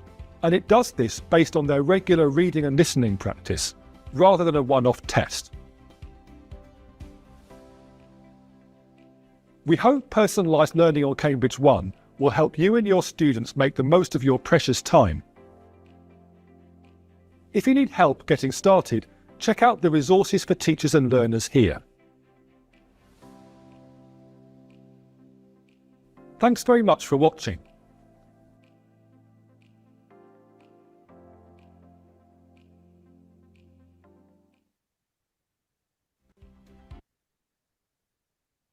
Okay, so I saw some of you in the chat box were saying that you're very interested in Cambridge One. I would recommend, if you're not familiar with it already, to create an account, which is easily done. Make sure you create a teacher's account, and then you will be able to access some training courses on Cambridge One to help you use the platform, which might answer any questions you have. I think just to quickly finish, if we have some personalized reading or listening practice in the classroom, a good way of following up on this, if your learners have perhaps like maybe read different texts or read a text, but the same text, but doing different tasks, is to ask the learners to discuss and share what they have read or listened to. Maybe write summaries of the texts, or ask them to try to recreate one of the texts and then compare with others who had the same, or perhaps create their own multiple choice questions. Again, the learners might also keep a reflective journal of their reading or their listening. So again, just some more ideas here for you about how you could include an element of personalization in the learning process. Personalized learning is very much embedded in Shining Lights, which, as I said, will be available soon, and will feature, and it's also going to be a feature of other courses that we offer in the future as well. So just putting this into practice, I'm sure maybe some of you have thought of some potential issues. So earlier we spoke about how things could be time consuming, but I hope you can see that many of the activities shown here demonstrate that personalization can be introduced without adding too much extra planning time.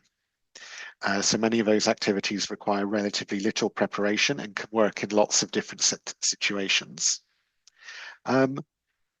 It might also be difficult to know how, so the more students, the more different interests and needs there are, don't expect to please everyone all of the time.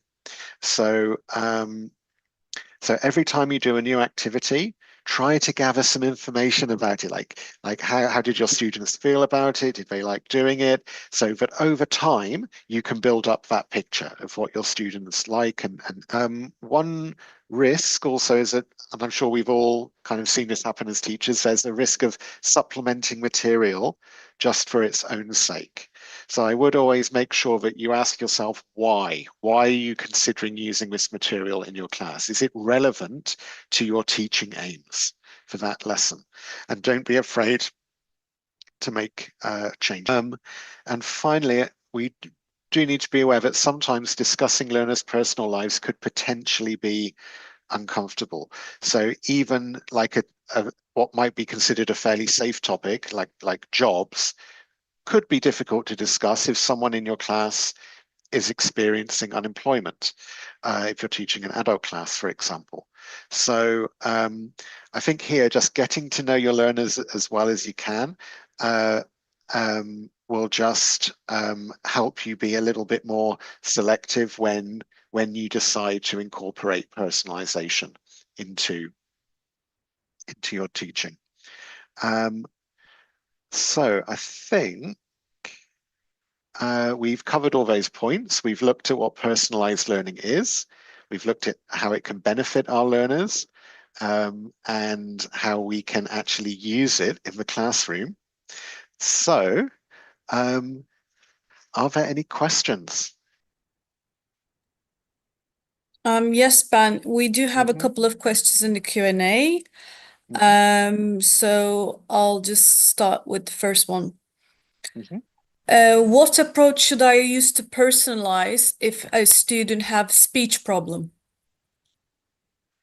Well, you, in terms of language production, you could perhaps give them the opportunity to practice language in a written form. And so you can still check how well they're dealing with that new language, how well they can use it. It also would depend on the speech problem itself. Obviously, that there are many different forms of speech difficulty, so it would be quite difficult for me to give like specific advice for a particular issue. So I would say definitely to consider giving options for writing. And it's also important to bear in mind that it's not necessarily speech issues as well. Very often in our classes, some learners might be quite shy and maybe might not be so willing to engage in speaking activities, or they might not be so confident in speaking. And sometimes giving our learners opportunities to express themselves in writing as an alternative can give them that option to express themselves. Next question is, if I assign different personalized tasks for 2 or 3 groups of students, how can I deliver the feedback with everyone? Well, I think one point here is that word assign. So for the approach to be truly personalized, I would argue that we should present some options to our learners and allow them to choose the option they want. In terms of feedback, you are right, that can be then quite difficult, organizing feedback when different groups of students have done different tasks. But one thing you could do here is adopt a think, pair, share approach individually. They can then check their answers with a partner who was working on the same task. Then maybe share in a group of learners who all had the same task. And what you could then do is either through monitoring, check that they have the correct answers and that they've arrived actually, let's say, using if it's a reading task, using the reading skill that you wanted them to use. But you could also hand one learner the correct answers and tell them that they are in charge of the group and they need to check that the others in the group have the correct answers. Thank you. This question came a lot. What is the difference between personalized and differentiated learning? Okay, so personalization, they are quite similar, but with personalization, there is an emphasis on allowing learners to choose what they do. So that element of learner agency in the decision-making process. With differentiation, it's possible that we can give learners choice over what they do, but it's also possible might make that choice. So they are quite similar, but it's the main difference is just the focus on learner agency. Thank you. I think we can answer one more question before the break. How to assess personalized learning approach? Do you mean how to assess the approach or how to assess learning as part of the approach? Learning approach, yes, part of the learning. Well, you can still use the same assessment techniques that you would use normally. So you can simply continue to assess your learners as you would do anyway. You'll see which answers the learners are getting correct. You'll see what types of questions they have issues with. So you'll still be gathering all of that information, but you need to help inform your future teaching. If you mean assessing the approach itself, well, that's something that we can do as teachers. We can reflect on our teaching practice after implementing this approach, let's say after a month or so, and we can see if our teaching's improved. We can get feedback from our learners as well, if they like that approach. I would expect that most learners normally they do see the value of this approach because it allows them that amount of agency over what they do. Thank you, Ben. Okay. Great. Well, thank you, everyone. And I hope you enjoy the rest of the Cambridge day.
Okay, let's go ahead and let's get started. I hope that you had a quick walk around and a stretch. Um, it's been a long day. However, the sessions today, I will say personally, they have been wonderful listening to all of them. And I hope that all of you have enjoyed them and really been able to take things from them that will enhance your own teaching. So with that being said, the last session for today, I'm going to be presenting the Cambridge English Qualifications Digital, both the Cambridge English Qualifications and the Digital Young Learners exams as well. But before I do that, a quick introduction to myself. My name is Charles Stewart. I do work for Cambridge University Press and Assessment. My official title is the same as my colleague Ben's, Professional Learning and Development Specialist. Basically, we travel around our region, giving workshops for teachers and speaking on behalf of Cambridge University Press and Assessment. A little of my background, much like my colleague Ben, I have also been involved in the ELT field for around 15 years or so, teaching in Western and Central Europe. And I've also been a teacher trainer for several years as well, working first freelance for Cambridge before beginning my role last September. So with that being said, as I mentioned, we will be looking at both of these sets of exams, looking at what they are, looking at what they look like, how they benefit learners, and also get a little bit of extra resources for teachers and point out some things that Cambridge University Press and Assessment offer teachers preparing learners to take one of their exams, both paper-based and digital. So with that being said, today, the theme has been in assessment. About how Cambridge materials fits in with integrated learning and assessment. So if you look on the screen, there's a chart here. It's place, improve, prepare, and then prove. Typically, when a learner follows the ILA journey in the classroom, this will be the typical journey that all learners will take. First, placing them into class. It could be through a placement test. It could be through age determination, through level determination, something like this, on to improving their language before they then get to the prove part. So, what does that look like? Well, Cambridge materials, course books. So here we have Think, Power Up, Kids Box, Next Generation, Own It, Shining Lights. I could go on and on and on. All of these fit in this middle section here, both for improve, but if they do have it in, so for example, Kids Box does, it would also kind of, these would be things like the practice tests that are available, the specific books that you get, not necessarily to teach the language new, although it could be used for that, but more reviewing what should already be in the learner's knowledge before they then go on to take the exam. Another product that Cambridge offers is Cambridge English Skills Test. As you can see, it goes throughout several different stages in the ILA journey. With placing, it can be used as a placement test, but it can also be used as kind of a benchmarking test along the way throughout the course to ensure that the learner is progressing. And then another product that Cambridge University Press and Assessment offers is LinguaSkill. This would be a digital test that would, in addition to Cambridge English Qualifications, would help determine a learner's level. Now, my question for you, this session is on Cambridge English Qualifications Digital. So, in the chat, which of these stages would Cambridge English Qualifications Digital go into? Which of these 4 stages, place, improve, prepare, or prove, would the Cambridge English Qualifications fit? Okay, most of you are saying prove, some saying prepare. However, these particular exams would be in the prove aspect because once the learner improves their level, once they prepare for the exam, they then go on to take the exam. And then this exam is a good benchmark for them to measure their success after a course. So With this, for those of you who have been preparing learners to take Cambridge English qualifications for any amount of time, you're probably familiar with this center diagram here of the steps. In Cambridge English qualifications, Cambridge takes a step-by-step approach, starting at the bottom, moving up one step at a time slowly. Here, through this gradual upward movement, the level is increasing, confidence is building. And in taking this step-by-step approach, you're also doing it in a very structured way, allowing the learners to be comfortable with the amount of material that they're learning and then able to prove, yes, I do know all of this language that has been taught in the classroom. And if you notice here at the side, Cambridge English qualifications help learners to prove their skills to the world. Cambridge English qualifications are accepted by thousands of institutions around the world, whether it's universities, whether it's businesses, whether it's governments as well. In taking Cambridge English qualifications, it helps the learners to get that proof that they need that, yes, I do have this level in English.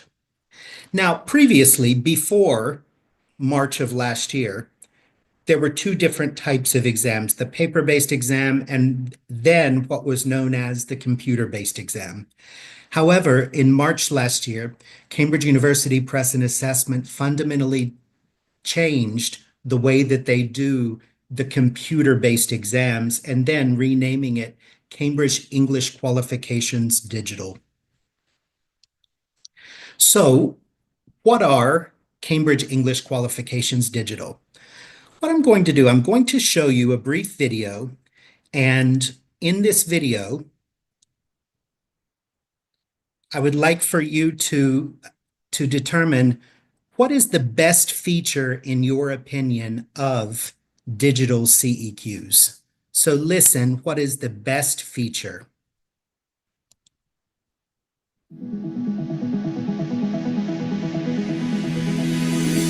Our digital exams are the fast and flexible way to get a trusted Cambridge English qualification.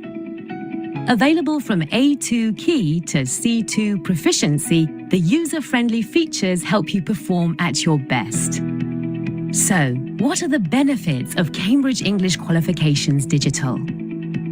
They're fast. Results will be ready in 5 to 10 working days. They're flexible. Exams 165 days a year. And they're preferred. Digital features help you focus and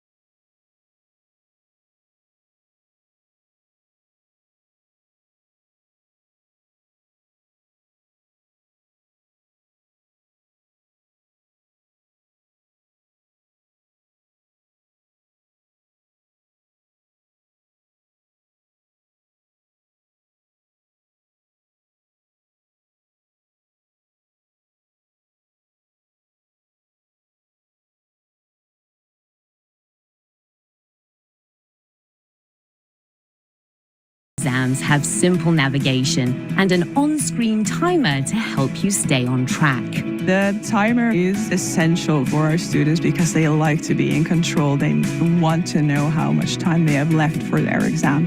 Everything has been designed to give you the best chance of success. Visit our website to find an exam centre and lots of resources to help you get ready. Cambridge English Qualifications Digital, the preferred exam experience. Okay, so in the chat, I would like for you to write, what is the best feature that you heard of digital CEQs? Flexibility, I'm seeing quite a lot. Fast, convenient, user-friendly. Frequency of sessions. Someone wrote everything. Yeah. So some of the main things that I would like to pull from the video are these 4 areas here: fast, preferred, flexible, and secure. One of the biggest, and in my opinion, as a teacher, one of the most amazing features of Cambridge English Qualifications Digital is the fact that rather than waiting weeks to get your results, it's usually in a matter of days. Usually within 5 to 10 days, working days, the students have access to the results. And in preparing students to take a Cambridge English exam for many years, those those weeks that they had to wait were really, really difficult for my learners. Whereas with Cambridge English Digital, they don't have to wait anymore, just a matter of days. It's also preferred. What it means by this is in the exam itself, we'll look at these features in just a few minutes, but there are different features that allow you to customize your exam experience and change things like font size, like background color, text color, things like this that really help support learners and put them in control of their exam experience. Digital qualifications are available 365 days a year. However, I will say, you notice that asterisk beside of it. Yes, they are available in theory 365 days a year. However, it is dependent on how often your local exam center does run these exams. And the last feature, it is secure. One of the things that Cambridge has ensured in developing the Cambridge English Qualifications Digital is that the security and reliability that Cambridge University Press and Assessments exams are known for is also carried over into the digital aspect as well. So here, learners taking the exams have randomly generated content, and it's all done in a secure manner. We'll walk through it in just a moment, to where you can absolutely rely on these exams as being secure.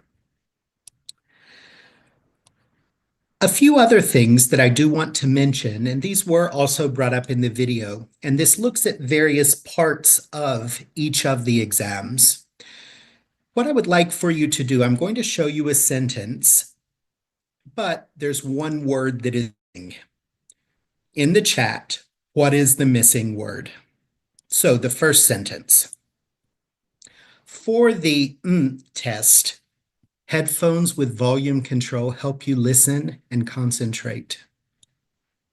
Absolutely, it is the listening. Super. The next one, and this is an exciting one. Wonderful. The writing test has an automatic word count, and you can easily edit your work. One of the things for those of you who have attended my sessions, it comes as no surprise that writing is one of my favorite things that I taught in the classroom, and it's one of my favorite things in general to teach. I love writing.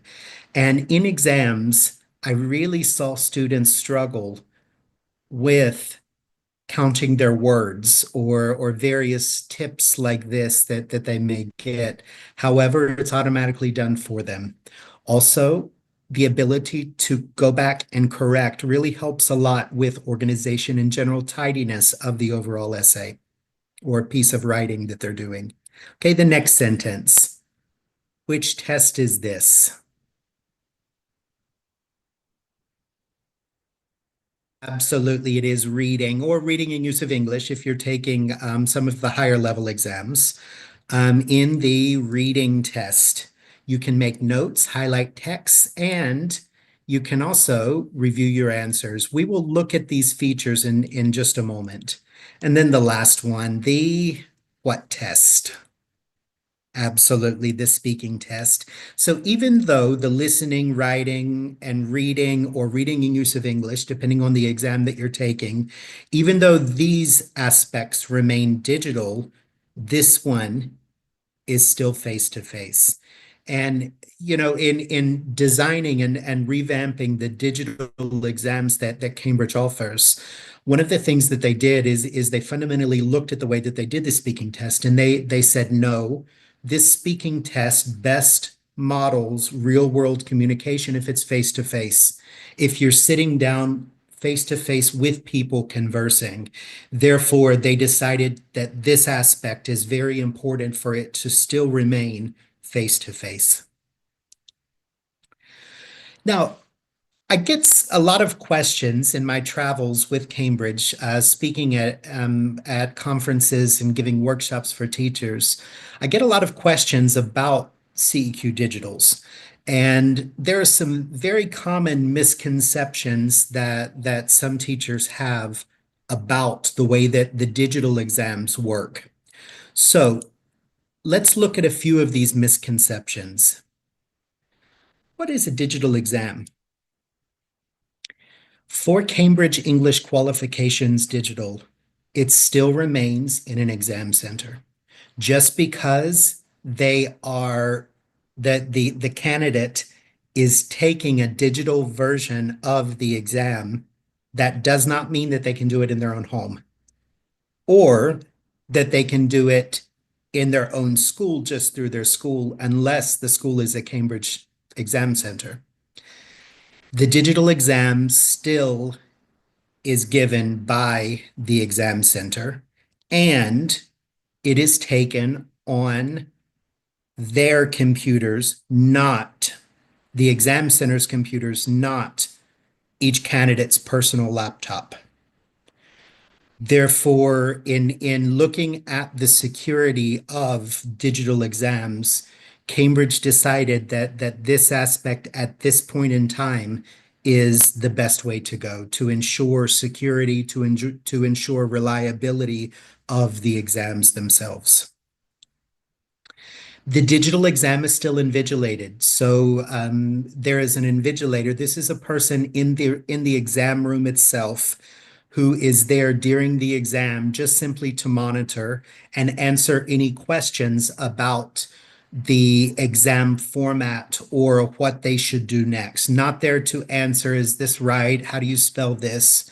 They're just simply there to administer the exam and ensure that it runs smoothly. And then the last aspect, a digital exam is hybrid marked.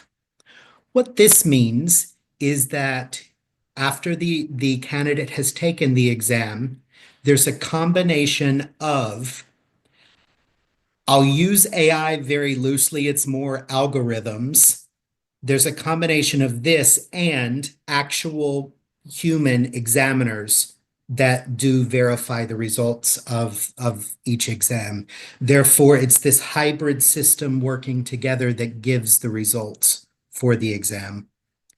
Now, another question that I get a lot in workshops is, how does it happen? Does Cambridge email the exam centers the exams? Like, how does this work? Well, have a look at this chart here. With CEQ Digitals, Cambridge uploads exam materials to a secure cloud network. The exam center then accesses the clouds, the secure cloud network with the exams in order for each candidate to take the exam. Now, yes, they do have to be, the computers themselves are connected to the internet. However, it is to the secure cloud network. Therefore, it is secure.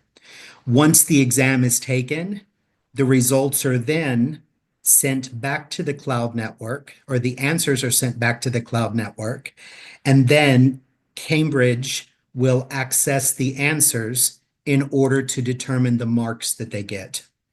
Therefore, because of this back and forth, there are, it does take 5 to 10 business days usually in order for the candidates to get their results. However, it is a very fast time compared to the paper-based exams.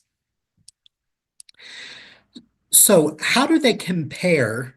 How does the digital compare to the paper-based exams? So as we already mentioned, both of them are taken at an exam center. It could be a school or an external venue. However, even if the location is at a school or an external venue, it is still run and administered by an authorized Cambridge exam center. For paper-based set dates, usually, there are some exams that are available 365. However, typically paper-based exams will be a few times a year run by an exam center, whereas, as we mentioned in the video, we learned that they're available 365 days a year. Now, another really big advantage to taking CEQ digitals. For the paper-based exams, we know that usually the candidate will need to register around 4 weeks before the exam date. However, for the digital, they could register as little as 2 working days before the exam. Once again, that is dependent on the exam center, so do check with them for for the exact number of days. However, in general, 2 working days is typically the rule of thumb here. And of course, both of the exams go from the A2 key all the way up to the C2 proficiency. Let's think now in terms of content, the way that they're run, the way that they're managed. How are CEQ digitals similar to the paper-based Cambridge English qualification? So just have a think for a moment.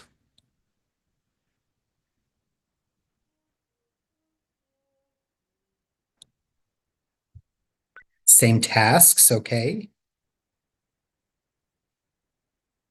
Viable, the venue, content, yeah. So some ways that they're similar. Any word lists or language specifications in paper-based exam preparation materials, it's the same for digital as well. You'll find out through the course of this presentation that for both young learner and CEQs, it doesn't matter if it's paper-based or digital, the way that you prepare stays the same. Therefore, all of the same similar materials that you have would still be applicable for the digital exam as well.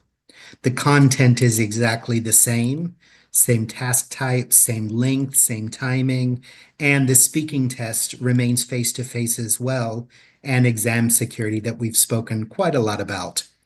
Now, there are a few differences. However, these differences typically remain minor.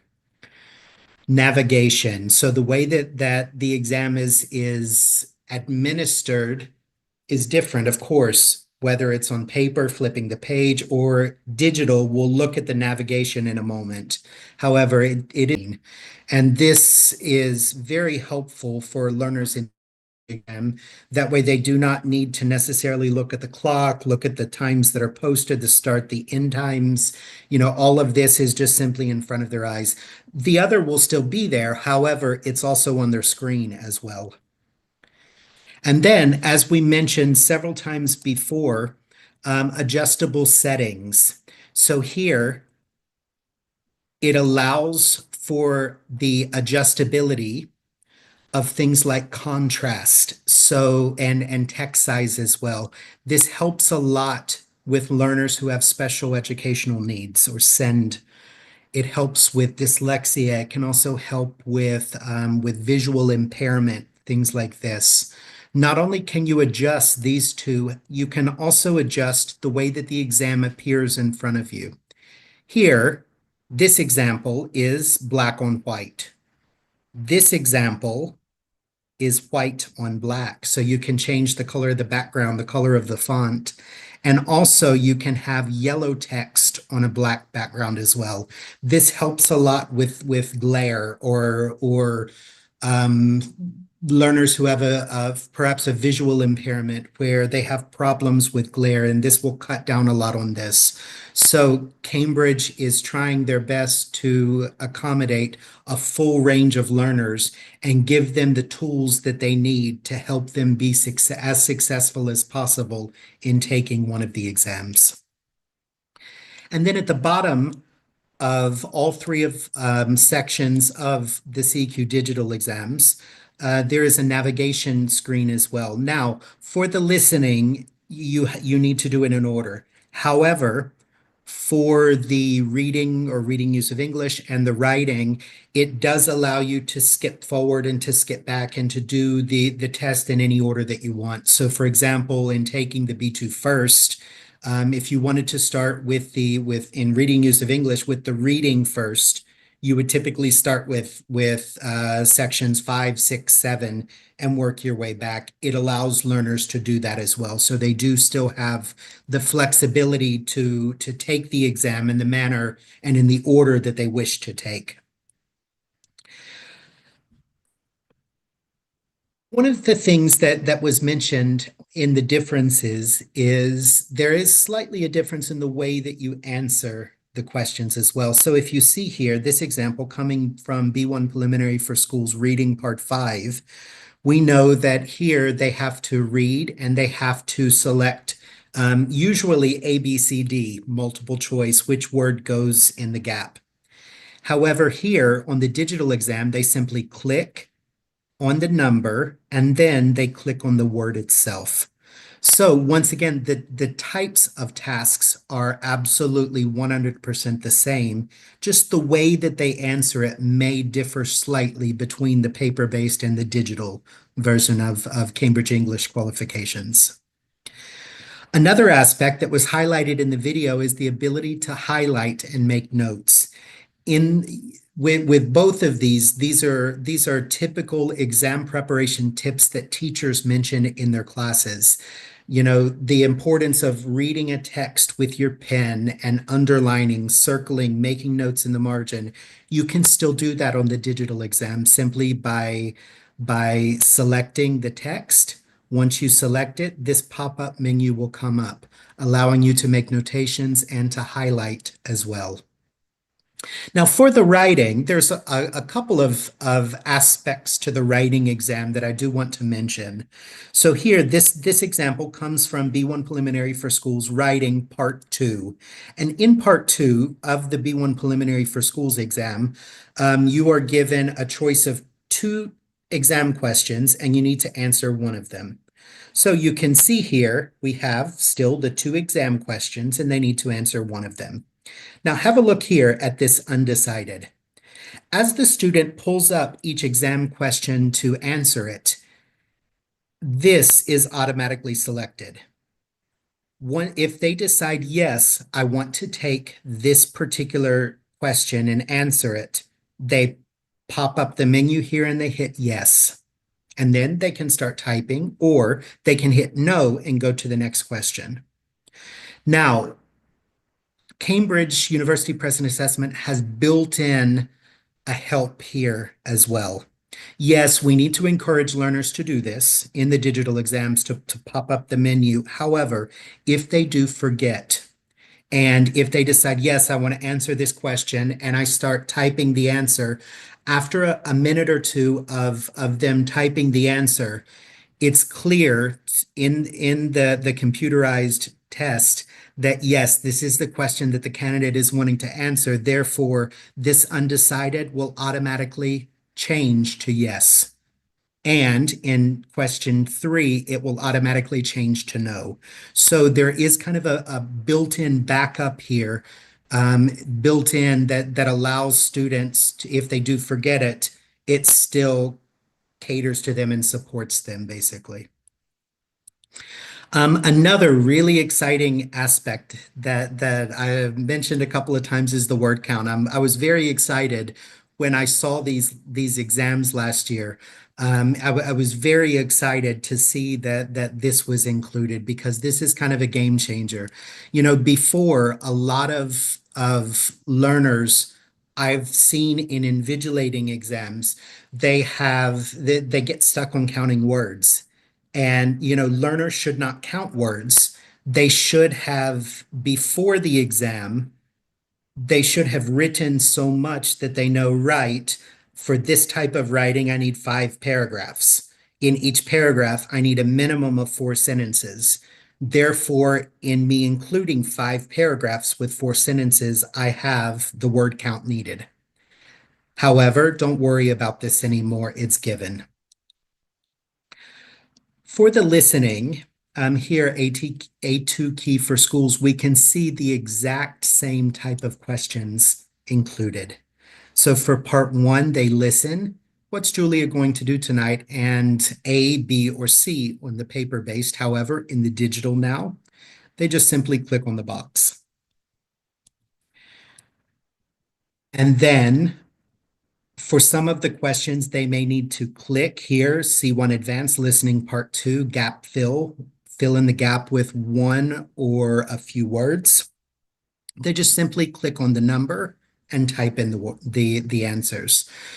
Navigation in all Cambridge English Qualifications Digital is very intuitive, and it's very easy and user-friendly. So, what is the difference between preparing for a paper-based exam and a computer-based exam? There's nothing. So very quickly, let me give you a few resources. So most of you will know that on the Cambridge English, the Cambridge University Press and Assessment English Language Assessment website, there's this menu. If you click on it, you will see these options here. Preparation is the most interesting one for teachers. For exam essentials, these are things like here, the official preparation materials, sample tests as well. For the digital exam, there is a sample test that is available free of charge that is actually computer-based. Therefore, it allows you to actually walk through this with your learners. There's also some walkthrough videos that you can show in the classroom as well. For the teacher essentials, so here, handbooks. The handbooks have been updated. They were updated last year, and they now reflect where it walks through each part of the exam. And then, for example, reading use of English part 1, the snippet that it gives before it goes on to talk about what you need to do and how to prepare. This snippet is the screenshots from the digital exam. Lesson plans as well. And there, I did want to point this out as well. Even if you are not preparing learners specifically to take one of the Cambridge English qualifications, these booklets that they have here in this section are very relevant as they give very good tips on supporting learners with dyslexia. And then the last bit, learner essentials. So here, exam information for candidates. This is helpful information that they need to know for exam day and what to expect from the moment that they arrive until the moment that they leave, as well as a reading checklist as well. Another really good resource, there are speaking videos, sample videos with examiner comments that are available on the official Cambridge YouTube channel, as well as a platform called Write and Improve. What this is, it is AI-based, and it will allow students to personalize their writing, and it will give them a prompt, and then it will give them feedback as to what they did well and how they could improve that writing. And it's all done through AI. And last resource before we quickly look at digital young learner exams, of course, there are all of the preparation materials that Cambridge offers. We offer a wide variety of exam preparation materials that will suit learners of all types. So with that being said, let's quickly look.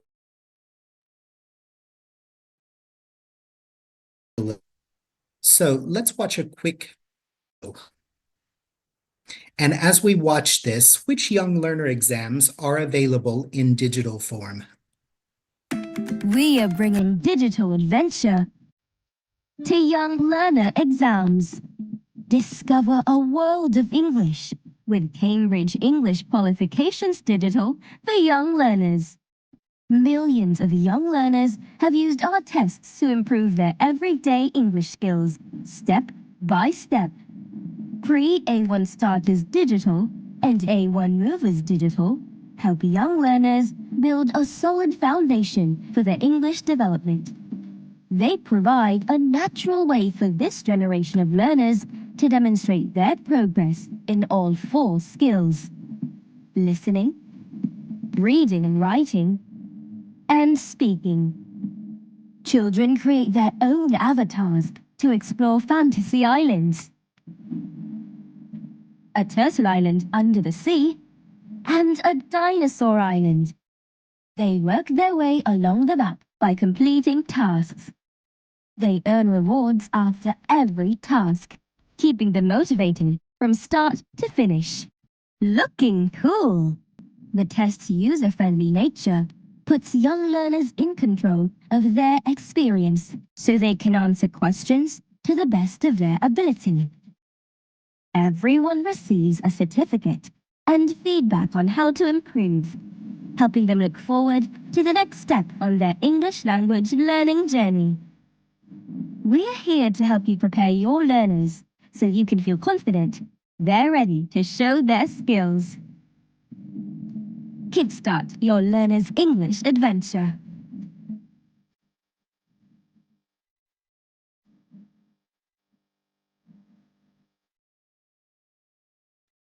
Okay, so which young learner exams are available in digital form? Absolutely, the pre-A1 starters and the A1 movers. Both of these exams are available in digital form. In March 2024, when Cambridge University Press and Assessment developed the revitalized what was previously computer-based exams, and it transformed it into the digital exam. One of the things that they also did is they developed a young learner's digital as well. Now, with this, as with the paper-based exams, they are aimed at learners how old?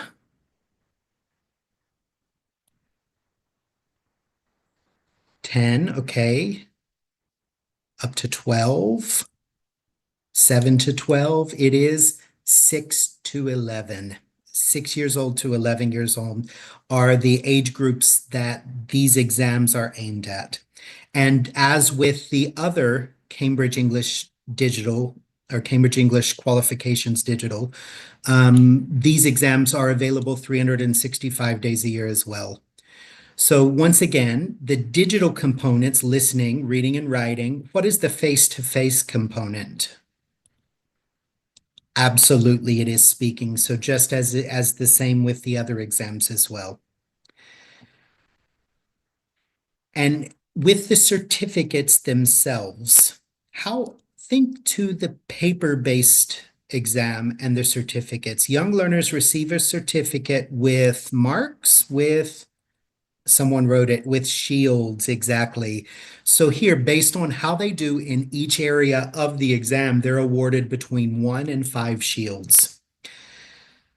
There is no pass or fail, and I think that that's important in looking at the best way to motivate young learners to want to learn English. Cambridge decided to take this notion of pass and fail out of the picture completely. Based on the number of shields, will determine whether they are ready to move to the next level or if they still need a little bit more time and preparation and review of their current level that they're in. And then here, a statement of results is also given. So as far as the certificates and the statement of results, this stays the same as it has always been. So 4 quick areas to the digital young learner exams. First of all, avatars. So this is an example of one of the avatars. At the beginning of the exam, each candidate can personalize their own avatar. They can choose things like hair color, clothing, things like this. And then at each step along the way, as they finish one part of the exam and move to the next, they are given accessories or rewards that they then can customize their avatar with. So here, special hats, special backpacks, it could be special shoes as well. So basically, it makes it fun, it makes it rewarding. It entices them to get through the next part in order to get that little reward to put on their avatar. And then here we can see examples of the customization at the beginning and the rewards. With navigation, one of the things that for me, when I first heard about digital young learner exams that Cambridge University Press and Assessment are offering, it was, are the learners going to be able to do this? However, it has been designed in such a way that it's very evident. There's examples that are given at each step along the way as well as to what exactly they need to do and how they need to do it. There's also instructions, and if none of that works in that rare 1 in a million chance, there is an invigilator there as well that they can just simply raise their hand and the invigilator can come and help them as far as what they need to do, not how to answer the question.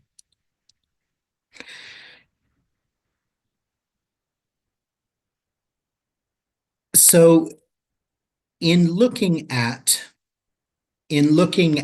real world literacy in this aspect of the young learner digital exam, in looking at this, Cambridge slightly adapted some of the images that are used and decided to go with more real world based images. So things like online messages, things like posters, signs that they would see in the real world.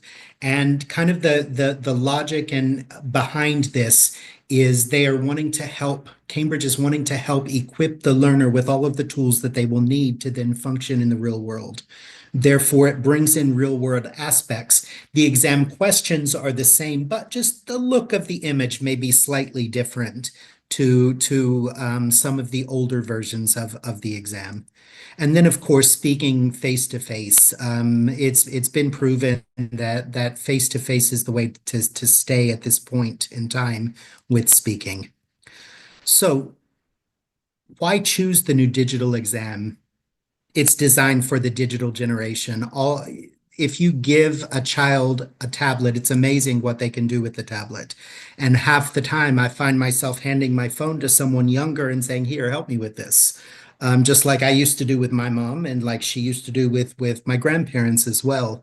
And, you know, it really engages this generation of learners. It's also a very exciting introduction to the world of English and to the world of English exams as well as they move through their fantasy island, as they customize their avatars. Also, as with the teenage and the adult exams, young learners also have the ability to slightly customize the way that they see it, and it helps them to feel confident at what they're doing, and it equips them with everything they need. And then, of course, another reason to choose the digital exam are the rewards. And then I wanted to put this here at the bottom, just as a reminder that all Cambridge English qualifications tie into integrated learning and assessment. In the classroom, you are equipping them with the knowledge. You are giving them feedback, are helping them to personalize the way that they're learning, to take responsibility for their own learning. And then this qualification is there simply for them to prove that, yes, I do have this level, to prove it to the world.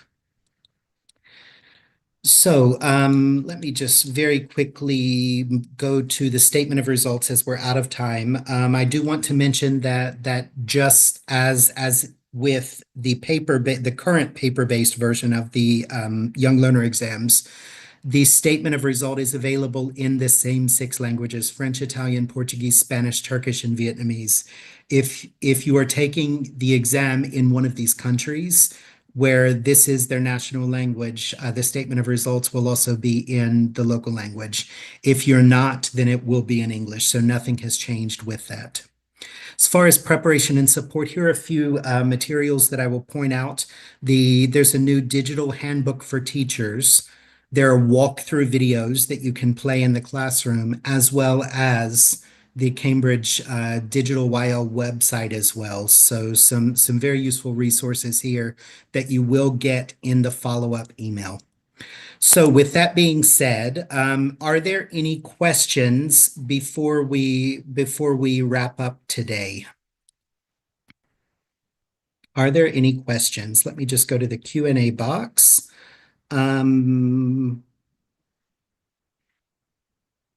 Is the digital CEQ acceptable for uni admission? It should be, however, it could be university specific, so it's best to check with the university. Some universities prefer IELTS, some will accept Cambridge English qualifications, some will accept both. So I would refer you to the actual university as well. On the Cambridge exam website, there is a drop-down menu where you can search for universities that do accept these. How do the mock tests work? Basically, it is the same mock test that is taken by everyone. So the learner will need their own device to take it on, or you could even assign this as homework, giving them the website. And it works just exactly like the actual exam does. It's taken on their own computer for the mock exam, whereas for the actual exam, it's taken on the exam center's computer. However, everything is the same there.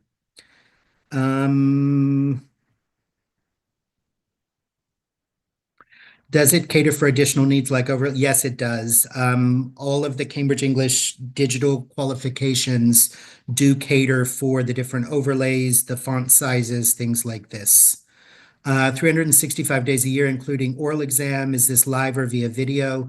All speaking exams are done face-to-face. However, there is the possibility that one of the examiners, for whatever version of the exam you take, one of the examiners, the one who is just simply listening and marking, not speaking at the table, this person may be remote. There is that possibility for some exam centers as well.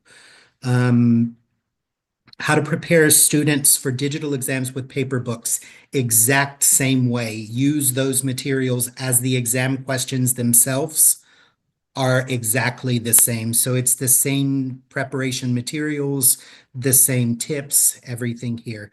And one more question. Are there CEQs for professional educators? I mean, anyone can take a CEQ. They go all the way up to C2 proficiency. There is something that may be more relevant for educators would be the qualifications like CELTA, Delta, TKT, things like this. Refer to the Cambridge exam website for these, all of these different qualifications. So let me just share my screen one more time. And thank you all for your participation during my session. And it has fallen upon me to give the very quick closing remark. So let me begin by once again thanking all of you for making this event as successful as it is. It would not be successful without you. So thank you very much. Also, thank you to all of the speakers as well. We've heard some great presentations today that I really hope that you can take and apply to your own teaching practice to enhance your teaching even more and help you to become better teachers. Let me remind you as well that within the next week, you all of the attendees will be receiving a follow-up email that will have resources available in it, and as well as a certificate and a link where you can access the recording of all of these sessions. And on the last note, let me again wish all of the women present happy Women's Day. And for those of you who are celebrating Ramadan Kareem as well. So thank you very much for attending the Regional Cambridge Day. We thank you all again for coming, and we hope to see you in the next event. Hope that you all have a great day.